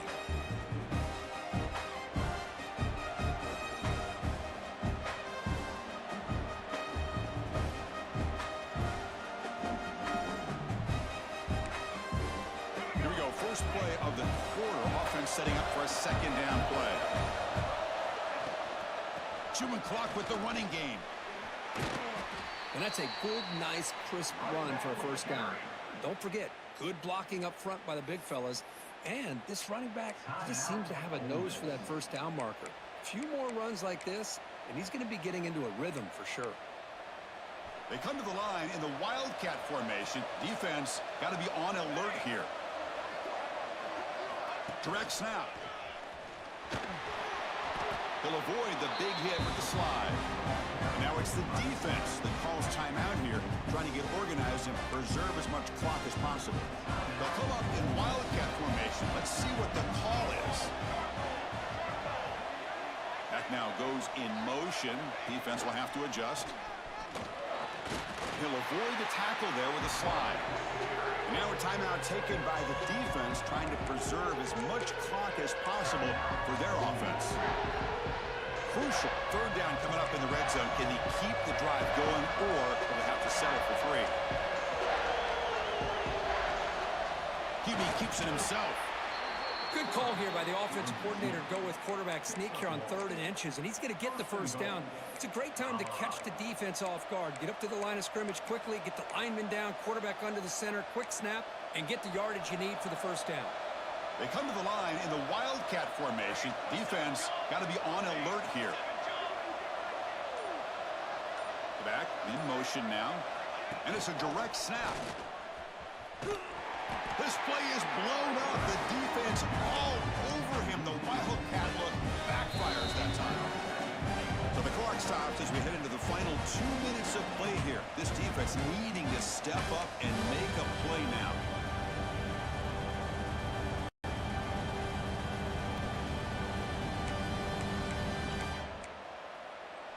Coming up, second down and goal.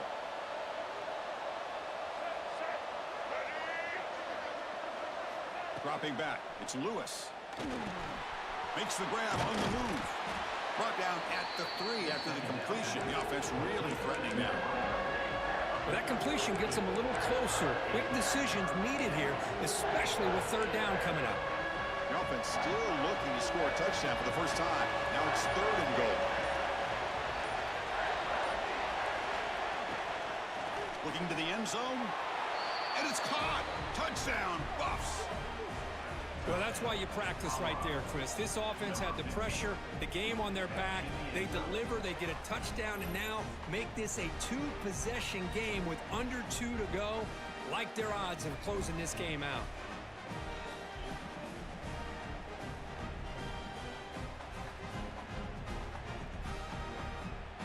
So they'll try to add to the lead now with a PAT. Extra point up and good. A double-digit lead now here in the 4th quarter. Got momentum after scoring that touchdown. Now the kickoff team out there to kick it away. Number 35 set to kick this one away. Fields it just outside the goal line. And the returner is brought down. And the Ole Miss offense is back out on the field. Well, time running out. Serious urgency here. Can they score and score quickly? Here's the first play of the drive now. They're backed up at their own 14.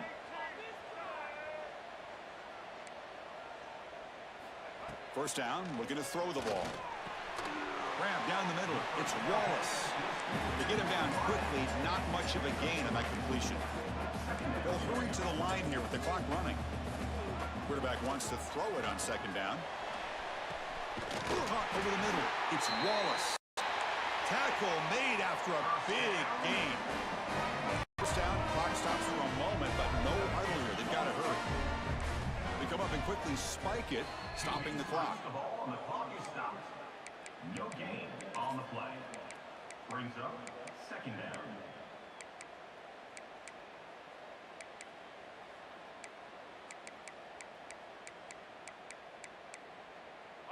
Here's the second down play.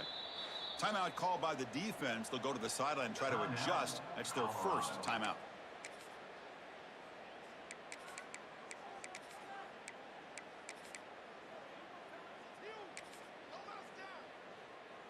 Two backs now flanking the quarterback.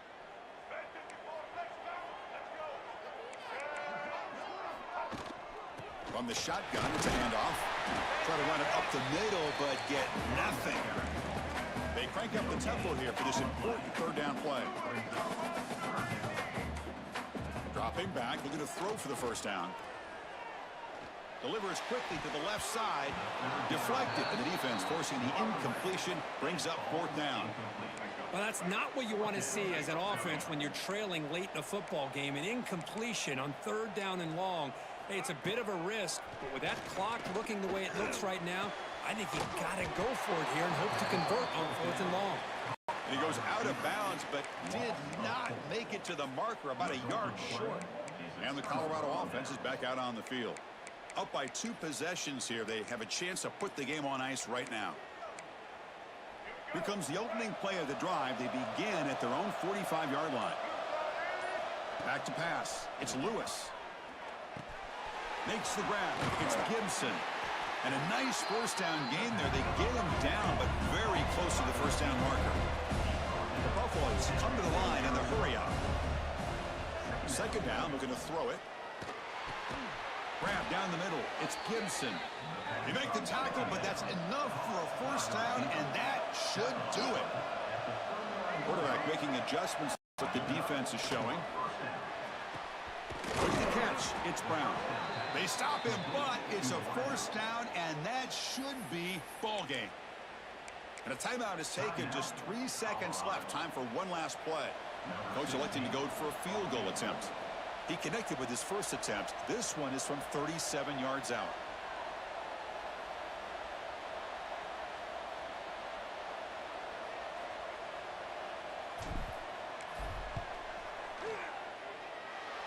He knocks it through with confidence. And that will extend their lead even further. Well, it's been a great season. Big things still possible, Curt, but for the first time, they run into a hurdle they can't clear. Now, how will they respond to this first loss? And I think that's the big question. One loss isn't going to eliminate these guys from the playoff, but all they can do and focus on now is resetting, regrouping, and maybe use this loss as fuel down the stretch. And that's going to wrap it up. For Kirk Street, I'm Chris Fowler. This has been another presentation of EA Sports College Football.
on from Conference USA, the UCF Knights, taking on the 6th-ranked team in the land, the Indiana Hoosiers. Glad to have you with us for EA Sports College Football. I'm Reese Davis, David Pollack, and Jesse Palmer with me in the booth. Guys, we are ready to tee it up.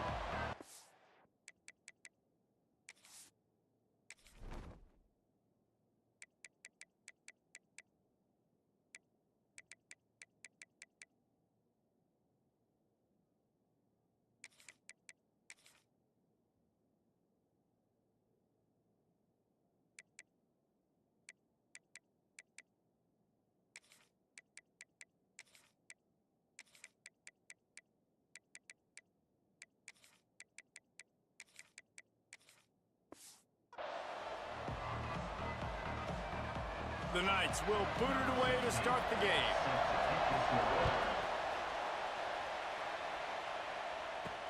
On the run from inside his own 5. The coverage team maintains his discipline, not much doing on that return. So the Indiana Hoosiers offense will go on the attack first.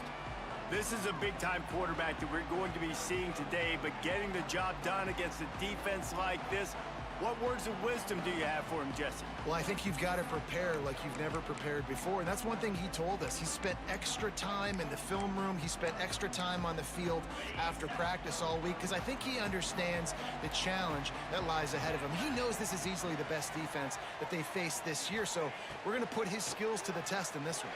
They're going to make it hard, right? There's not going to be any late. Turning on the Jets! And he's down at the 41. That's a first down. The Hoosiers want to move quickly. And I love it. First play of the game, they're trusting their quarterback to take a shot. He got the coverage he wanted. He found his one-on-one matchup, and his guy made a play. You cannot start better than that, fellas. And a good job of coverage by that defense. Just a short pickup. Early in the game, as a DB, I'm settling in. It's okay if I give up 4, 6, 7 yards. I'm just trying to get settled in, gauge the speed, and then later on, I can adjust to the speed of the game.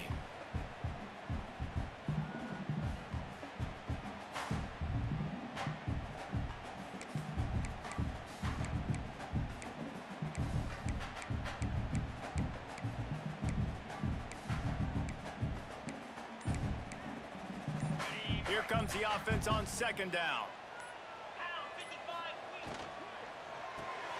Caught behind the line. It's Bond. In defense, you have to have great eyes. You have to have good vision on the quarterback to be able to see it. You can tell he's throwing the football right now. Watch the defense react, come up, get the wide receiver on the ground. He goes nowhere.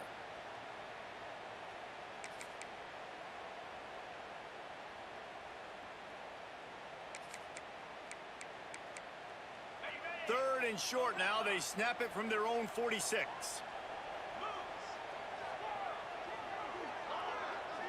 Back to throw, it's Mendoza. And he was drilled just as he released the pass. It's incomplete. The hardest thing to do in football is to play on the road. So you want to get those fans as quiet as possible. That is a great opening possession for this defense. Not giving up any big plays and forcing the... Big tight end makes the grab. First down, still on his feet. How about the zip this junior put on that ball to pick up the first down? That tells you a lot about their confidence in this quarterback. 4th down early in the game on your own end, and you go for it, but when you make decisions and throws like that, it's easy to see why. And those are frustrating. Like, those drops really annoy you because those running backs are always asking to be more a part of the game plan. Get the ball more, touch it more. An awesome opportunity in the pass game to make a play, ball right in his hands, and that is a missed opportunity. Right on the money. Really good surge for this offense. They move the chains, and he's got it at the 34. And the Hoosiers come to the line with a new set of downs. Looking to throw on 1st down.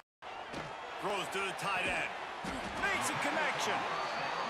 Right on the money with that throw. The defense was there, but they are in the red zone with a 1st down at the 12. Quarterback making adjustments.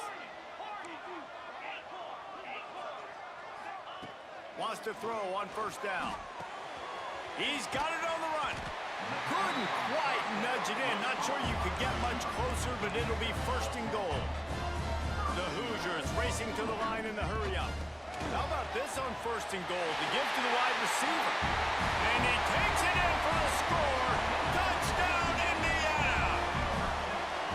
Man, it doesn't get any better than that. You script the first 10 plays, that was 10 plays. That was perfection. That was a touchdown. That's called good scouting, being ready for the football game, and executing to a T to start this game off.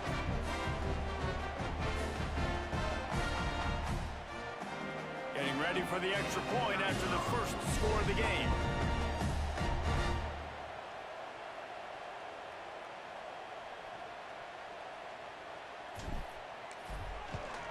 And he's got the extra point, and it's 7-0 to start this one.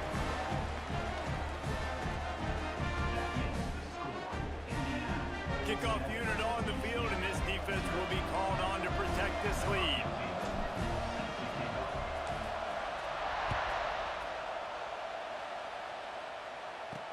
The returner's going to try to see what he can get. Didn't find any crease in that kickoff coverage, and he'll be stopped at the 17. The Knights offense will try to get something going with their first possession. They're going to have to contend with a group of linebackers, Jesse, who wreak havoc all over the field. Well, they say speed kills in college football, and I think that's what makes this position group so special. It's really hard to get the ball to the perimeter because of these linebackers and their sideline-to-sideline speed. But, David, in passing situations, they can also blitz and get after your quarterback. What's this offense going to do? Well, remember in our day, man, like you had hammers, right? They were just big physical guys. Now you've seen the position switch. And the pressure gets him back at the 8-yard line.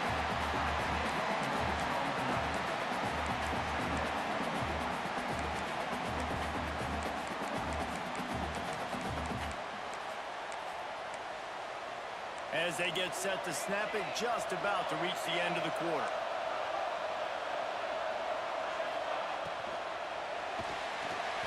And the defense gets loose, bringing the heat, and down he goes again.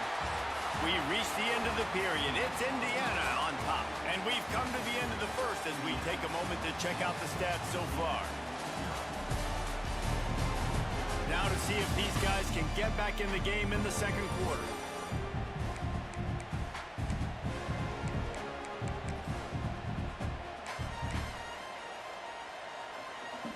So they go back to work after the break, and it is 3rd down.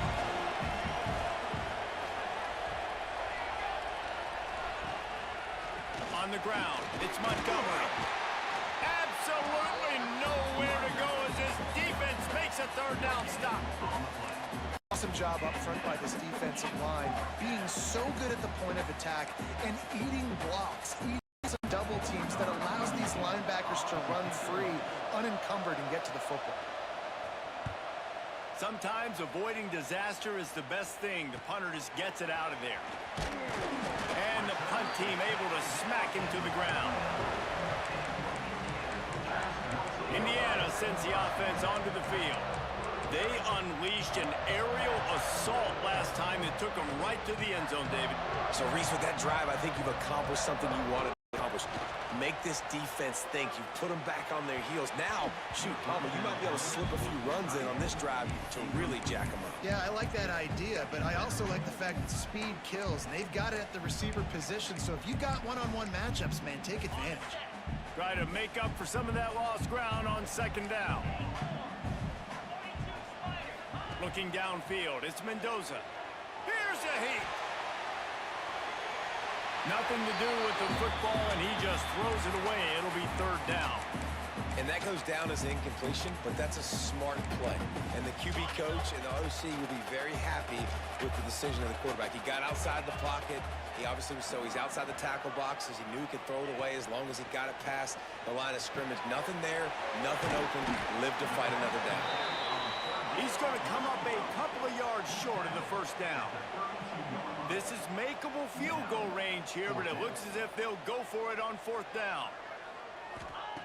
On 4th down, he'll try to toss it. Makes the grand pass to Marker. And they reacted well to the completion, but it was too late to keep him from getting the 1st down. And that is the advantage of having versatility at the running back position, right? It's fourth down. Everyone in the stadium thinks he's going to get the handoff, but because of his ability to catch the football, he's a weapon in the passing game. And on a critical down distance like that, comes up with a huge first down. Oh, they're after him. Easy completion on the shuffle. And this one will be stopped for no gain. And the Hoosiers headed quickly to the line. Brings up second down.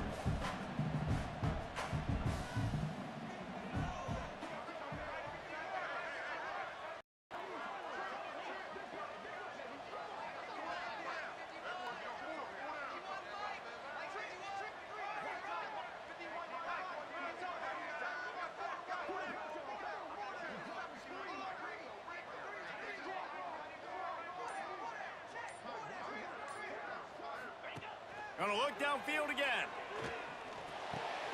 He's got an open man. That's a really good tackle there, giving up some size and still making the play. Looking downfield, it's Mendoza. And that's incomplete. A defender all over him. Knocked the ball to the ground. Fourth down coming up. Well, they were trying to sneak him out of the backfield that time into the passing game, but that did not fool anybody on defense. What a hit, forcing that incompletion. So the offense is going to go for it on fourth down.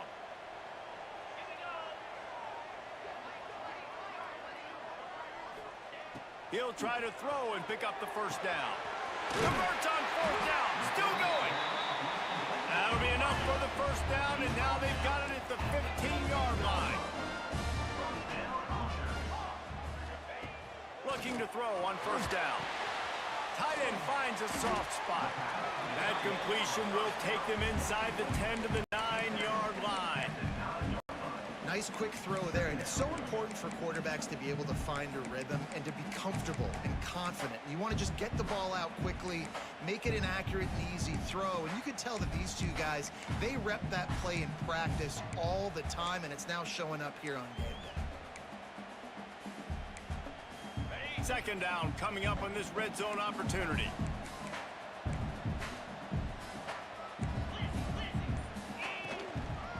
On the ground, it's Hemby. And the defense holds firm. No pickup at all on that play. We've got a timeout in the waning seconds of the half. Maybe a chance to get off a couple more plays. Time dwindling away as they try to put points on the board right before the half. Snap from the gun on third down. Throw into the end zone. It's picked off. And they make the play and make sure there's not any scoring opportunity right here before the end of the half. And he makes a play in the back end. Nice job reading the pass, and that's his second of the season. This guy, unbelievable job seeing the quarterback, breaking on the quarterback, and going and getting that big play. First half in the books. Time now to join Kevin Connors in our halftime update. Guys, don't tell me it's a basketball town when we've had a first half like that there in Bloomington. And yes, football is a game of inches, but man, is that really the case when you consider the length of some of these possessions. Look, I'm not an analytics guy, but I do know this.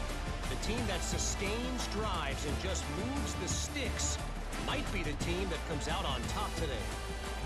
With that said, let's send it back to the guys at Memorial Stadium. Thanks for that breakdown, Kevin. The Hoosiers will line up to kick off and start the second half.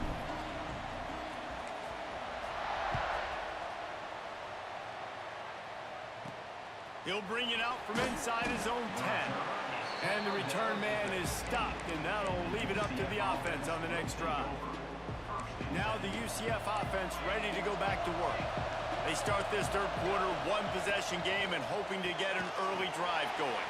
The offense is ready, and they're ready to take the field here and see if they can get something established. They don't have to change everything and reinvent the wheel. They've had some successes in the first half, so let's get that continued here on the opening drive. Yeah, and I love getting that break at half to go talk with my coaches and pick my offensive coordinator's brain so I know exactly what I need to do to attack this defense, and I get ball first.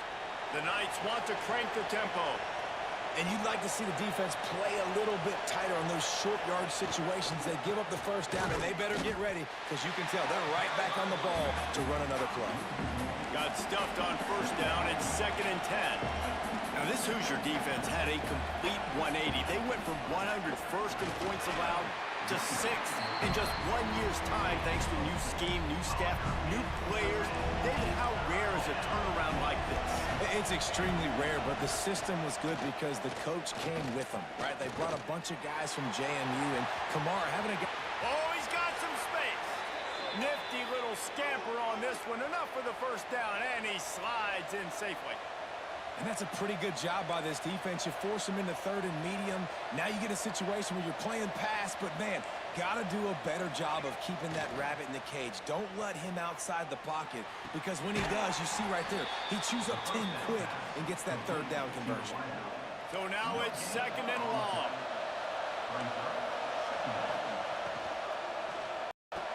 Grab behind the line. It's Beck.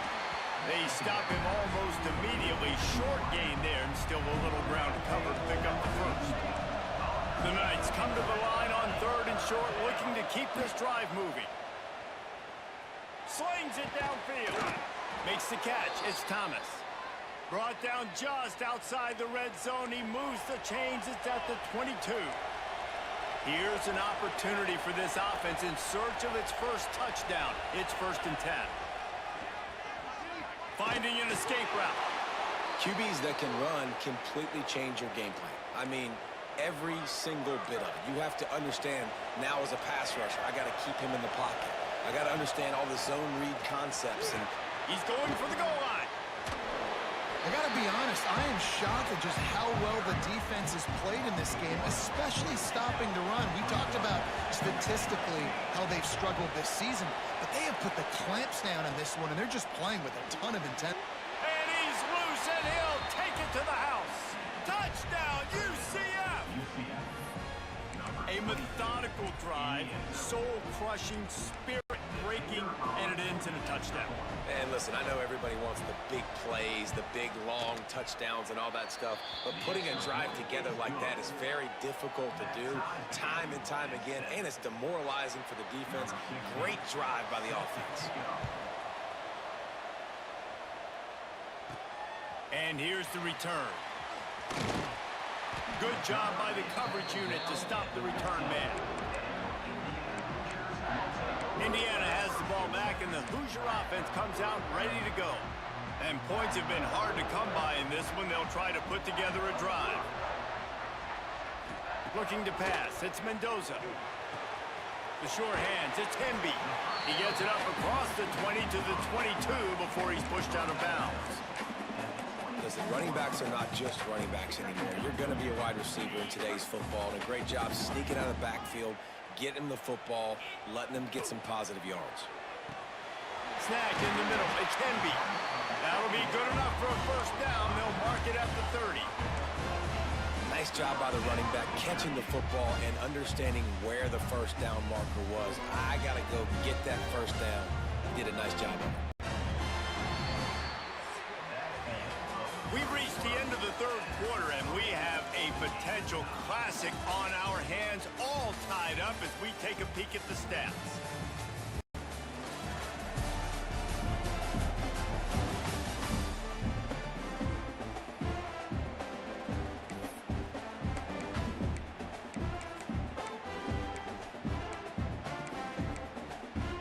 They go back to work in the final period of this one. Wants to go up top on first down.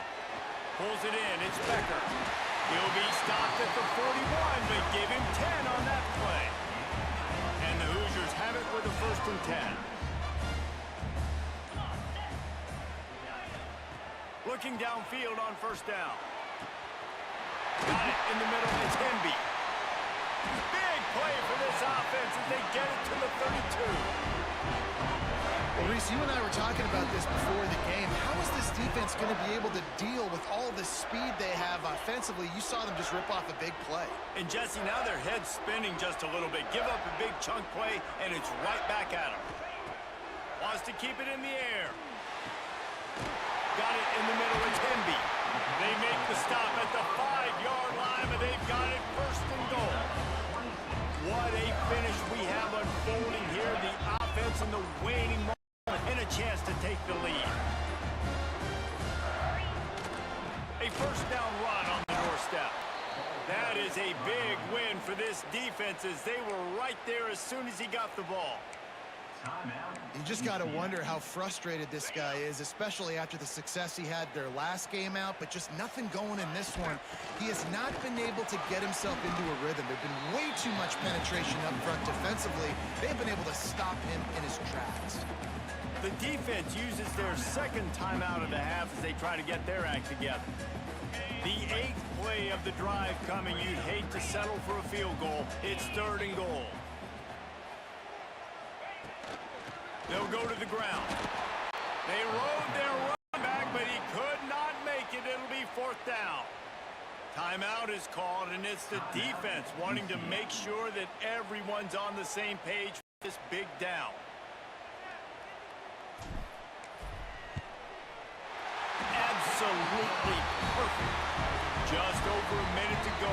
Drama is high, guys, to see if they can hold on to this lead. Well, the offense and special teams did their job right here late in the 4th quarter. They put themselves now in position to win this game. It all comes down to the defense.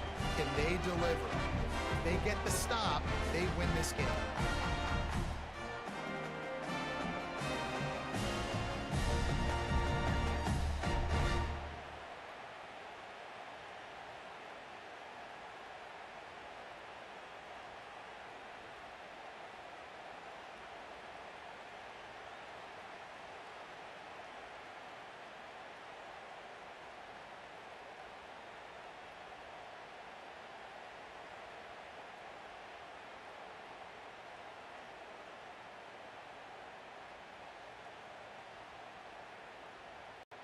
So they were able to put up a 3 spot on that last drive, and now the kickoff team out there as they prepare to put boot to leather.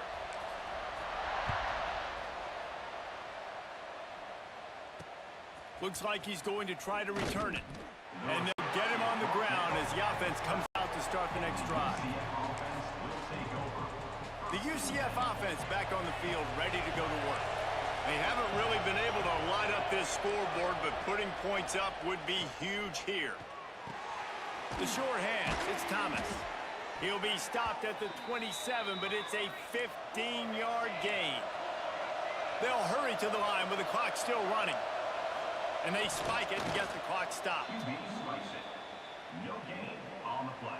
Got to get everybody lined up quickly. Time winding away, and they've got to push the ball down the field.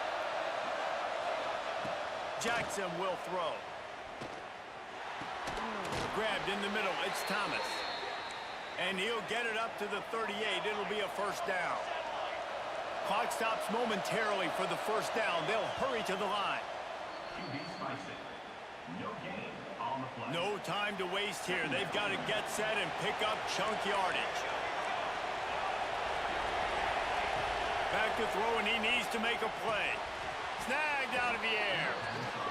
He's brought down quickly. Minimal gain there. Still a bit short of the first down.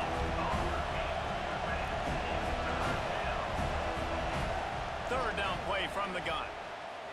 Under fire. Going to try to get it himself. He gets the job done, picking up the first down, then getting down. Really need to use this tempo effectively and get a little closer for the kicker. To the line quickly. They'll spike it to save some time. Plenty of distance between them and the sticks here on second down. Wants to throw and not much time to work with. He lets it fly. And he's got it inside the 15-yard line. The Knights come to the line in the hurry-up. Oh, this defense wants to bring some pressure. And the offense just chooses to spike the ball. On the play. Second down coming up. So now we'll line up for one of the biggest kicks of this game. They'll use the timeout. 6 seconds left on the clock. Timeout, Indiana. And the field goal unit is on the field.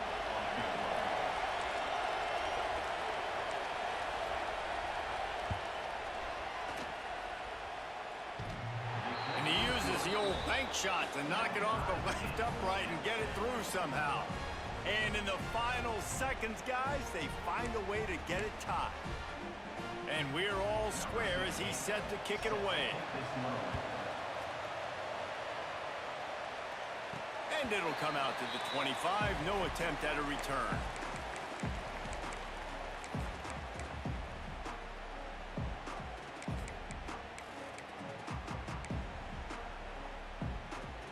The drive starts from their own 25-yard line.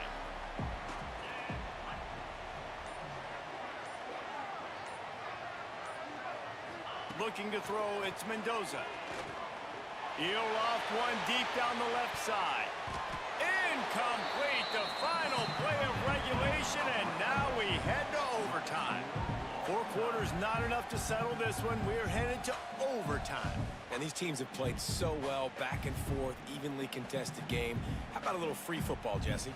Yeah, I love this, David. Free football. And finding out which of these two teams is the most mature. Who can settle down now with the game on the line and make the big play.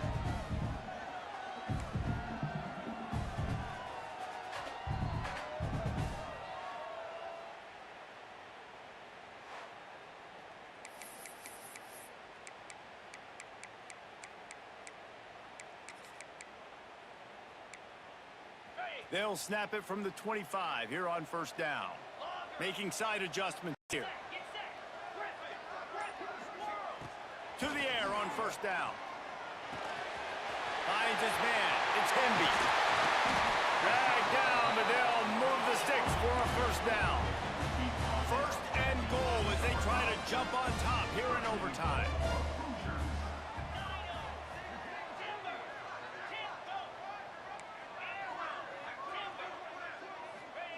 Wants to pass. Under fire. He just kept those big, powerful thighs churning, but he'll be knocked down at the 1. You love that decision if you're the head coach. You're trying to throw it in the end zone. Nothing's there. Good job by the quarterback, tucking it and running and just getting what he can get. Third and goal as they try to punch it in from the doorstep here in overtime. They'll try to sneak it.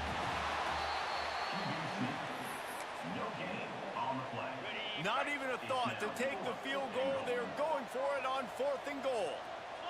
They'll run the sneak for it. That's the end of regulation with the score all time. All right, guys, so here we go.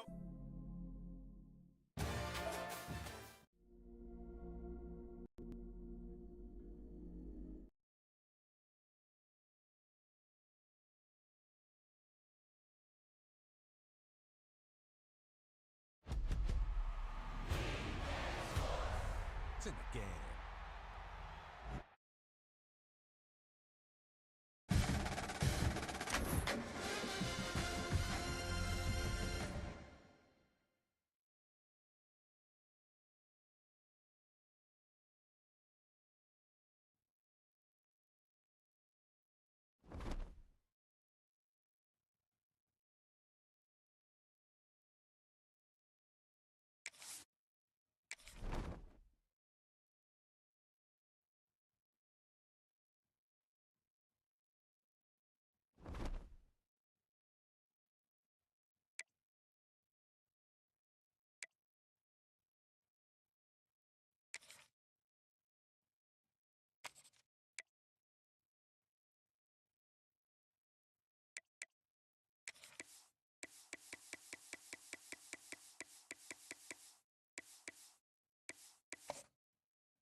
team in the land to lean on the energy from the home crowd and knock off the #1 team in the country.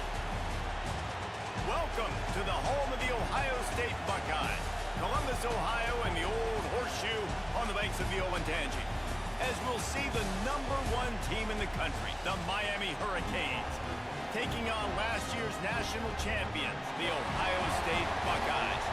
For EA Sports College Football, Reese Davis with you alongside David Pollack and Jesse Palmer. Time to get this game started.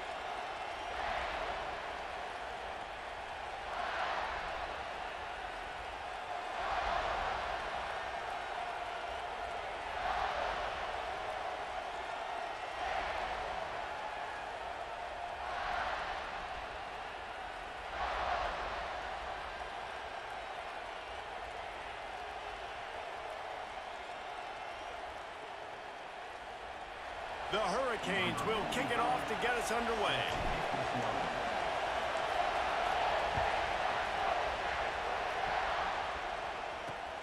Here he comes from inside his own 5. Nice job by the kickoff team. Everybody stayed in their lanes, and they'll stop him at the 16. The Buckeyes offense will get the first crack at it here. And are we ever lucky to see these two great quarterbacks in action here today? And Jesse, it won't be long before we'll see them squaring off on Sundays. Yeah, and these guys can both stress a defense for similar reasons, and we've seen it all year long, right? Both guys have tremendous arm talent, and both guys can hurt you running the football as well. So these defenses are really going to have to be careful with how they try and defend these two quarterbacks, David. This one could come down to which guy has the ball last. Yeah, which is really, really cool. A big showdown. They know what's on the line. Man, these are two huge names, you know, brand versus brand, big-time baller versus big-time baller, trying to come out on top. Yeah, defenses, I feel bad for them today. That's not what this is about. This is about the QBs. A negative play to open the drive. Let's see what they've got on 2nd and 14. The give out of the gun. And he's wrestled to the ground. It's pretty obvious what's at stake here, guys. A top 10 matchup, winner, good shot at the playoff, and the loser is probably going to need some help. Yeah, so further cementing your resume, making that exclamation point on the schedule, giving that committee something to look at and go, here's a top 10 win. This is a big deal for my schedule. Big proving moment.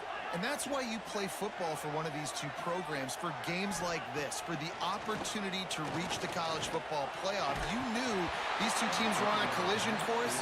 That's the opportunity ahead of you to go get it done in front of a lot of eyeballs watching. Defense did a great job. 3rd and short on the opponent's side of the field. They're expecting quick throw. Everybody, they dug their heel on the ground. They're able to break on the ball, force the incompletion. The Buckeyes will line up to punt it away. They'll have to boot it away for the first time tonight.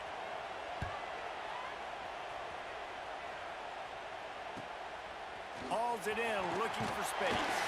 They'll put a stop to that return at about the 37-yard line. So the Miami Hurricane offense takes the field, and they'll have their first possession. He's been a story all season long, just continues to impress. The question remains, of all the catches he's made, can he reel in the Heisman Trophy, Jesse? Well, the games are only going to get bigger because of his success in the first half of the year. His team is winning a lot of games. It's about championships, but this guy has an opportunity to win the Heisman Trophy. He's a big part of his team's success, David. No doubt, and the whole field slanted towards stopping him. But he's been that good through the first part of the season. Can it continue? Against better competition and championship moments, that will decide whether he wins the Heisman. Hitting on transfer portal quarterbacks can be tricky. Certainly Miami did so with Cam Ward a season ago. And Jesse, they're hoping to keep it going with Carson Beck. They want the Carson Beck version from 2023. At the end of that season, after winning the Orange Bowl, a lot of people thought Carson Beck would end up being the first pick of the NFL draft. 2024 was a bit more up and down. They need him to play well each and every week. He's playing, remember, behind Cam Ward. He's got a very, very big shoes to fill, but no doubt he is the key for Miami's success. And man, it's nice to have a guy that is just better than your guys. And no matter what play you call, man, how about him getting in the backfield quick, penetrating, using his quickness, and using his strength to get him to the ground? That is a ball.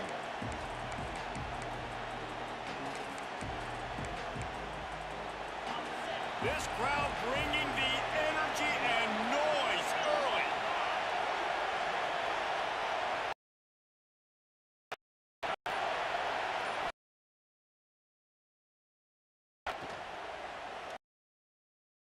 Makes the grab on the left.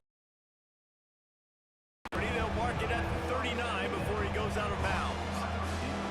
And I love when my quarterback sees zone and knows exactly where to go with the football. Sees the wide receiver running the drag route, knows when to throw and pulls the trigger for the easy completion.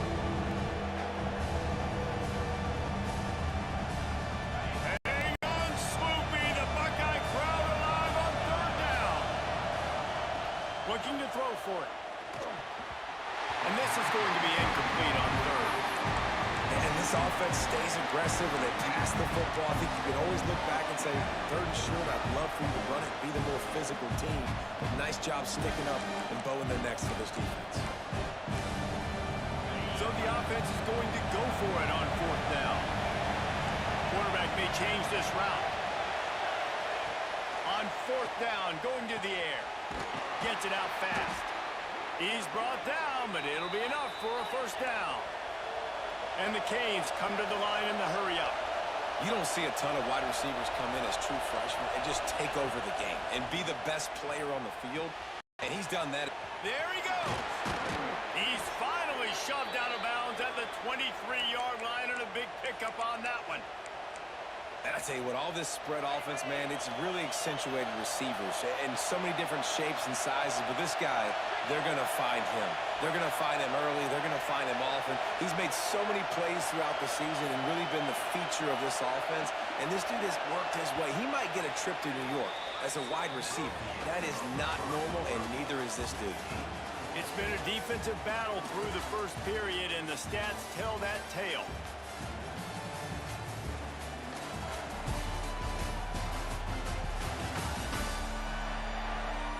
Both sides trying to find a little rhythm and efficiency and move the ball some here as we start the second quarter.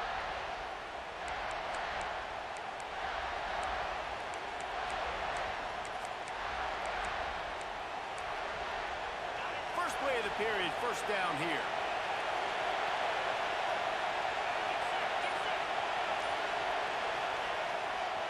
Going with the ground game left. There to stop him after a pickup of 1 to the 22. Man, what a matchup. The stakes are really high. Both teams in the top 10, playoff positioning, all the things that go with a midseason showdown, guys. And these are just fun for us because we got a little bit more juice, too, because both teams in playoff contention, both teams high aspirations, a big showdown, a big prove-it game, Palmer, for both these squads.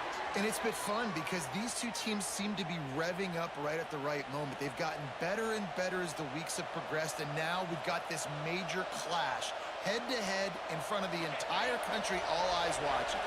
And the Hurricanes come to the line with a fresh set of downs.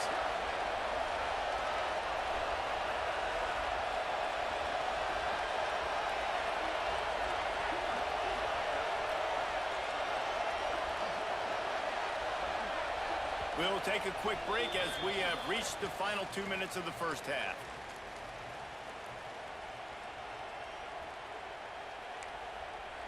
On first down from the 13-yard line. Looking to throw, it's Beck. He's got it on the move. And he'll take it in and house it. Touchdown, Hurricanes! Every time we speak to defenses before they play this guy, they all know he's going to get the ball thrown his way. They always come up with creative and exotic ways to try to cover him in the back end, but they're never able to get it done. This guy just beats coverage time and time again, and with that last catch, that's now his 15th receiving score of the season. Getting ready for the extra point after the first score of the game.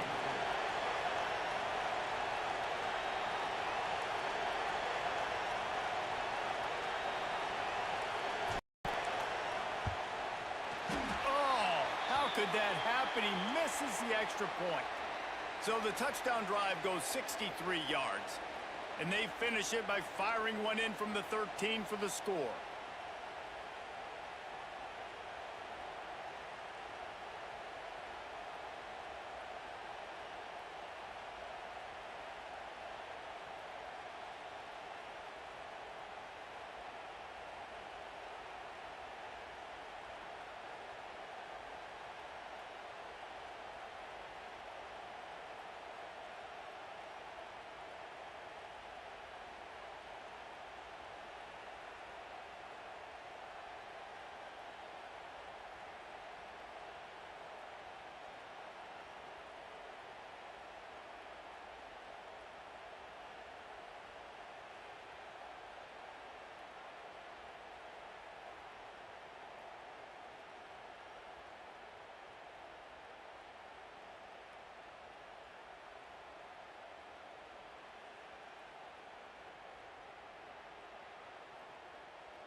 Kickoff unit on the field, and this defense will be called on to protect this lead.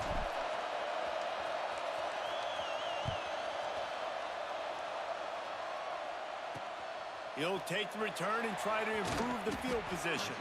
Nice job by the kickoff team. Everybody stayed in their lanes, and they'll stop him at the 16. A lot of work to do as this drive will start from the 16-yard line. They'll ride the running back and leave it with him. Sweet spin. He'll be stopped and forced out of bounds right around the 34-yard line, and now they've got a little something brewing.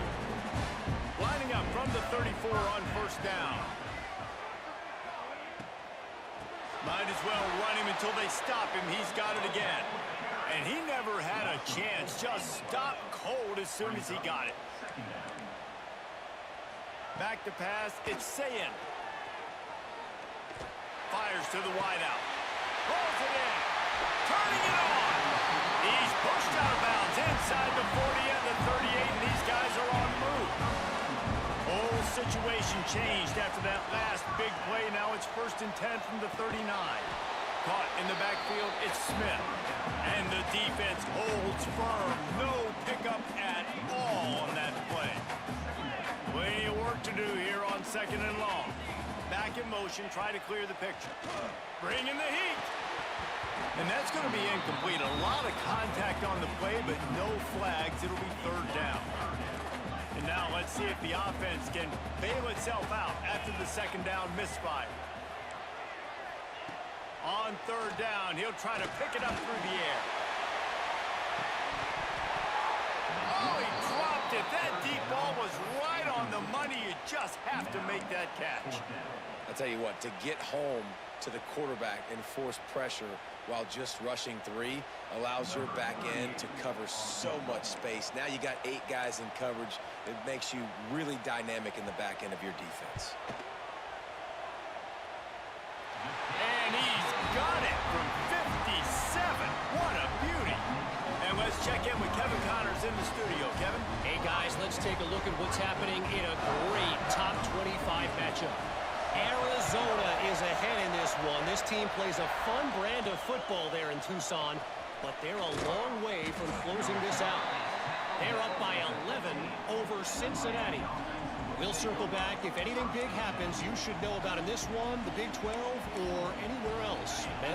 Oh, and how about that? I know Kevin and those guys will be keeping an eye on it for us. Wasting no time throwing on this drive. Got him downfield. He's down to the 38-yard line, and they can stop the clock. And the Canes want to move quickly.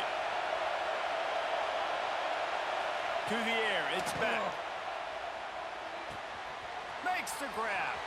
He's into plus territory, knocked out of bounds after the nice game. Mark it at the 47. I don't think anybody expected this true freshman to jump in the scene here in college football and just explode the way he has. He has been making big plays week in and week out, and that's why this true freshman is square in the middle of the discussion when you're talking about Heisman Trophy. Just what they were looking for, and he's got him set up in business at the 35 with a first down. Wants to throw on first down. Working that left side now. They stop him just a link or two short of the first, and man, what they can do on second down here. Wants to throw. They'll have to be efficient against the clock. It's complete. He hauled that one in and got it down to the 15-yard line. The offense uses a timeout to stop the clock, and they'll get a quick breather. The Canes, once backed up in the shadow of their own goalpost, have put quite a drive together. Pocket breaking down. Got a man. That completion will take them inside the 10 to the 9-yard line. The offense will stop the clock and use one of its timeouts. And it'll be incomplete. This is some physical pass defense. I know one of the things this defense really prides themselves on is being physical, and early in this game, putting a big hit on a guy that's already had a couple catches in this game, that's a good omen for the defense. They go to the ground. So close to that end zone. He could almost taste it, but it'll be first and goal for this offense.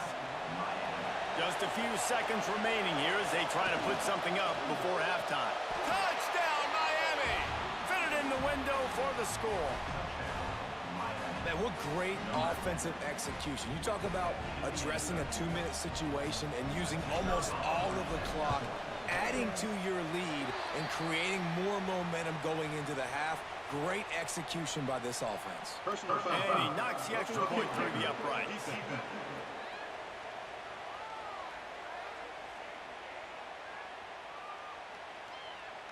So the decision has been made, and the coach will take the penalty.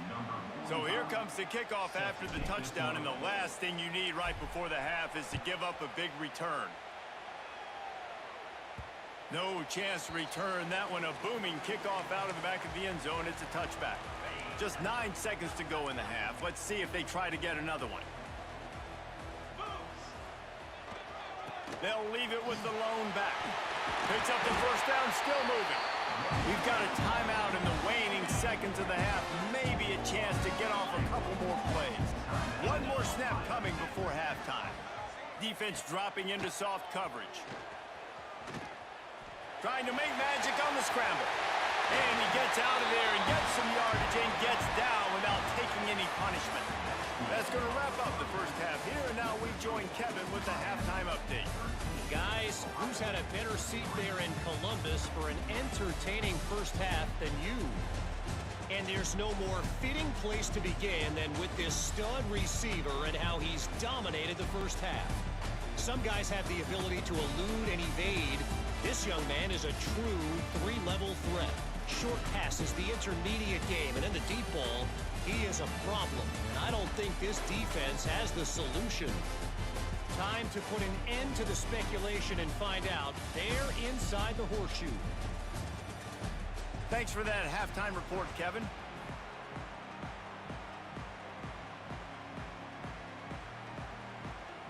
And the Buckeyes will kick it off to start the second half. On the run from inside his own 5.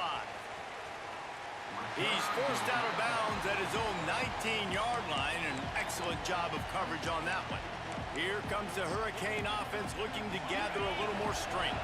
They had this lead to start the third quarter because of the passing game. Didn't get a lot done on the ground. They did, but the quarterback is in a rhythm. That was obvious in the first half. And so this first drive, you want to continue that. You want to see good decision-making. You want to see him playing on time. And as always, delivering the football with accuracy. I mean, I don't know how I don't give him the football. It's the reason I built the lead. He's the guy that I can trust. This offense is built around him. So I expect more of the same here in the second half.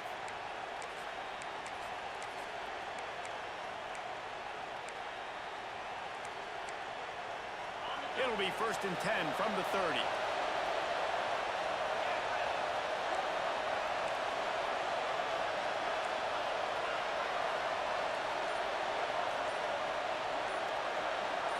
Looking for a man. It's Beck.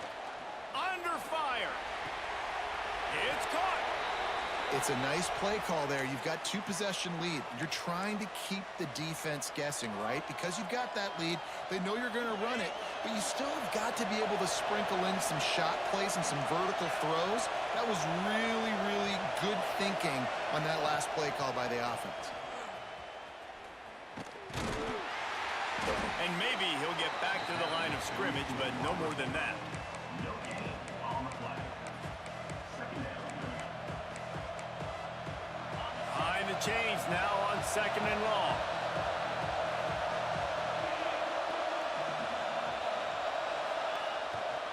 To the ground with the back.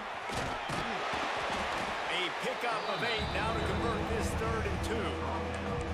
This shouldn't be a surprise to anybody. If you've got the lead in the 3rd quarter and you want to keep it, you got to believe the clock. Best way to do that, run the football. And you're now seeing this offense call these run plays back to back. They are trying to be physical, and they're trying to stay on the field.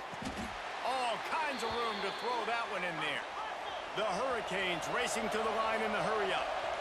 3rd down, a lot of times it comes down to not necessarily who's the most open, who do you trust the most? No, it's not about the X's and the O's. It's about the Jimmies and the Joes. And when my guy's better than you and I get you matched up out wide and I know I trust you, I'm finding you.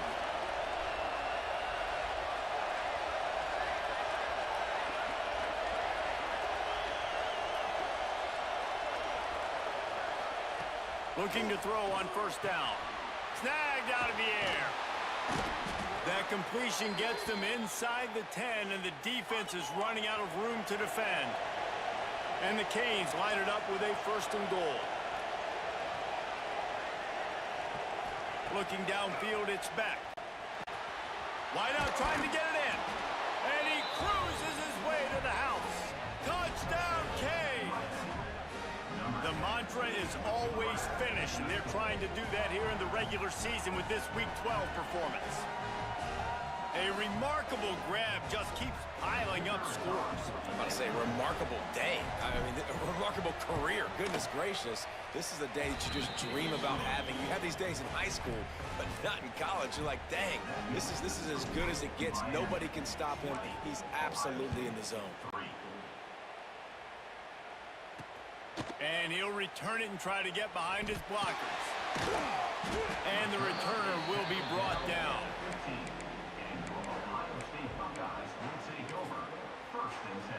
Good news, I guess. A lot of room to work with as they start this drive from their own 15. They'll send the back in motion. First play of the drive, wants to throw. Got out of trouble, got rid of it. Makes the catch. It's Jackson. And they make the tackle, but it'll be enough for a 1st down, and we'll see if they get another playoff here in the 3rd.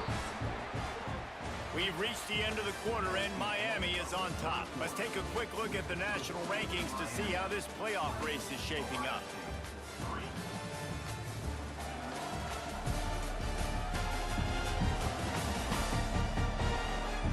Just about ready to go in the 4th, and we'll see if any drama can be mustered.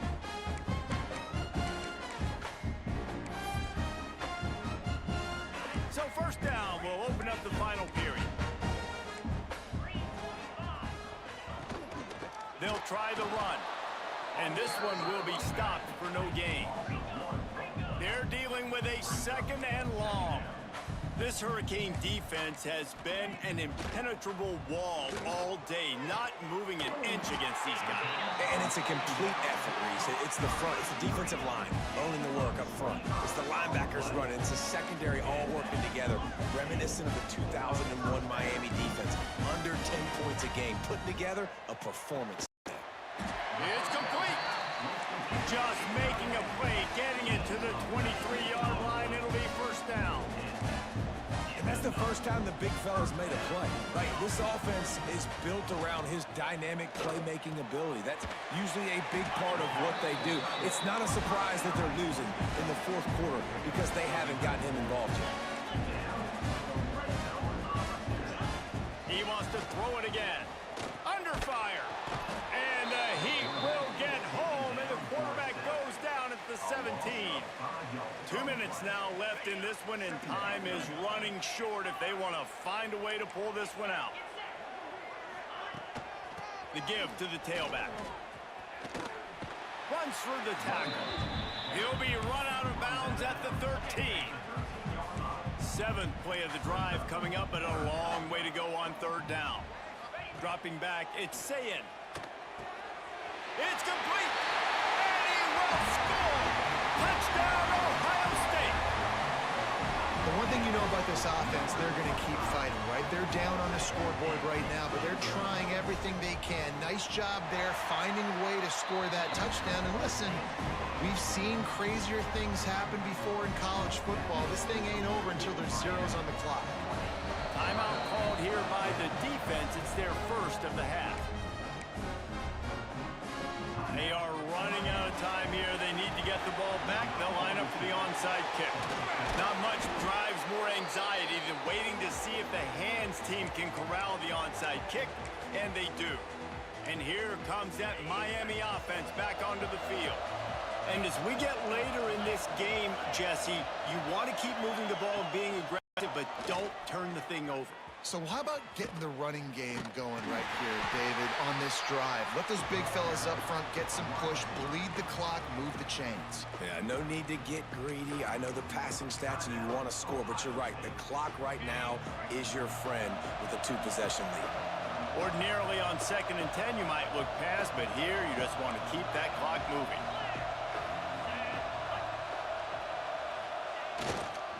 They'll keep it on the ground. The clock is on their side. Oh, he's got some space. Quick timeout called by the defense, stopping the clock to save as much time as possible for their offense. Down to the 23 for this 1st and 10. They'll give it to him again. Can't get him to the ground.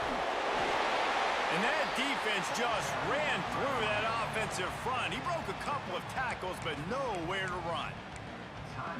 Great job of contained by this defense. And in order to do that, the end man on the line of scrimmage defensively has got to be able to set the point and force the football back into traffic. Exactly what happened. Oh, and he's going backwards. Defense not fooled at all by the Wildcat. And we might as well state the obvious. 1st and 2nd down didn't work out. 3rd and very long. Plucks it out of the air. And the defense is swarming to keep him from getting to the 1st down. So here we are on 4th down, and this field goal kicker is going to face all the pressure in the world.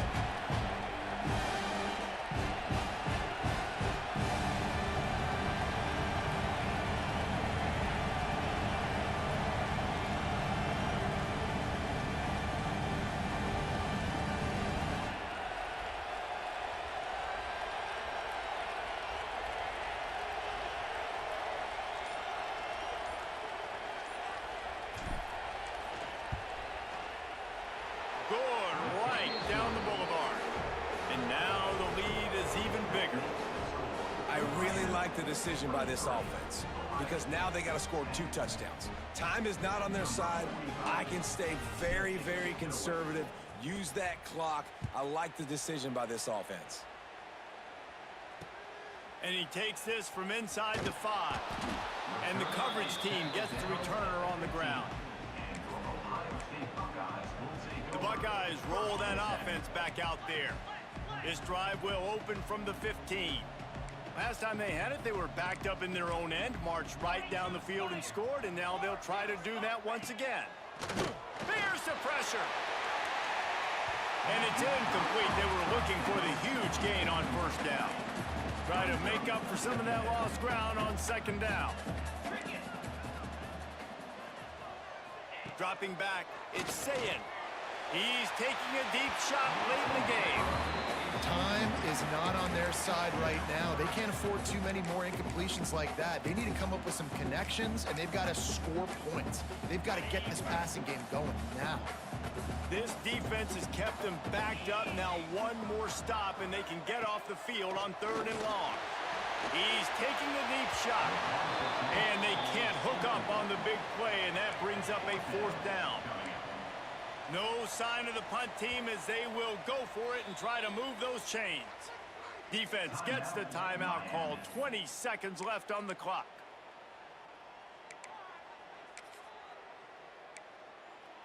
Down in the fourth quarter, it's too late for empty possessions. They'll go for it on fourth down. He'll try to throw and pick up the first down. It's incomplete. They desperately needed to keep that drive going, and they couldn't make the connection. And that just about does it. That about puts this thing to bed. The offense, listen, they had to go for it, but now defense, this is the situation when you say, I'm just going to eat clock, up by several possessions, eat clock, get out of here with a W. Timeout called by the offense, a mere 10 seconds to go in the game. Going to work in the red zone, they can't pick up the first down without getting it into the end zone. Second down, he'll throw it. Fires into the end zone. Touchdown, Hurricanes! Snagged in the end zone to give them 6. That score pushes us out to a comfortable margin, and they are oh so close to a 10-game winning streak. Grabbed in the backfield, it's Pringle. He's going to be stopped short of the goal line. The two-point attempt is no good as they are unable to extend the lead.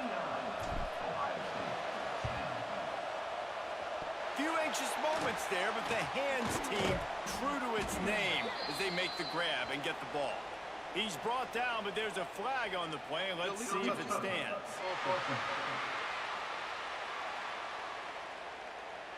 The officials offer the deal, and the coach accepts it. They will take the penalty. One more play to pad the stats. Black 24. Here we go. Looking for a man. It's Sayin. Unleashes one deep. Oh, he had it. The deep ball was there, and it just trickled through his fingers. I know both of these teams were ranked, guys, but it really seemed as if they weren't on the same level in this game. I think that was a pretty good statement game for these guys. I mean, you're ranked higher, you're more talented. A lot of people point to this game, possible upset, 2 really good teams. Jesse, they made it clear. There's only one really good team. It was them. They were the favorite, and they just made a point of it. You're right. Not all ranked teams are created equal. One of these teams is a college football playoff contender. The other simply is not. And that demonstrated itself today. The higher-ranked team is a team with national championship aspirations. They've got so much talent. They look good today. That will put the wrap on things from here. For David Pollack and Jesse Palmer, I'm Reese Davis. You've been watching another presentation of EA Sports College Football.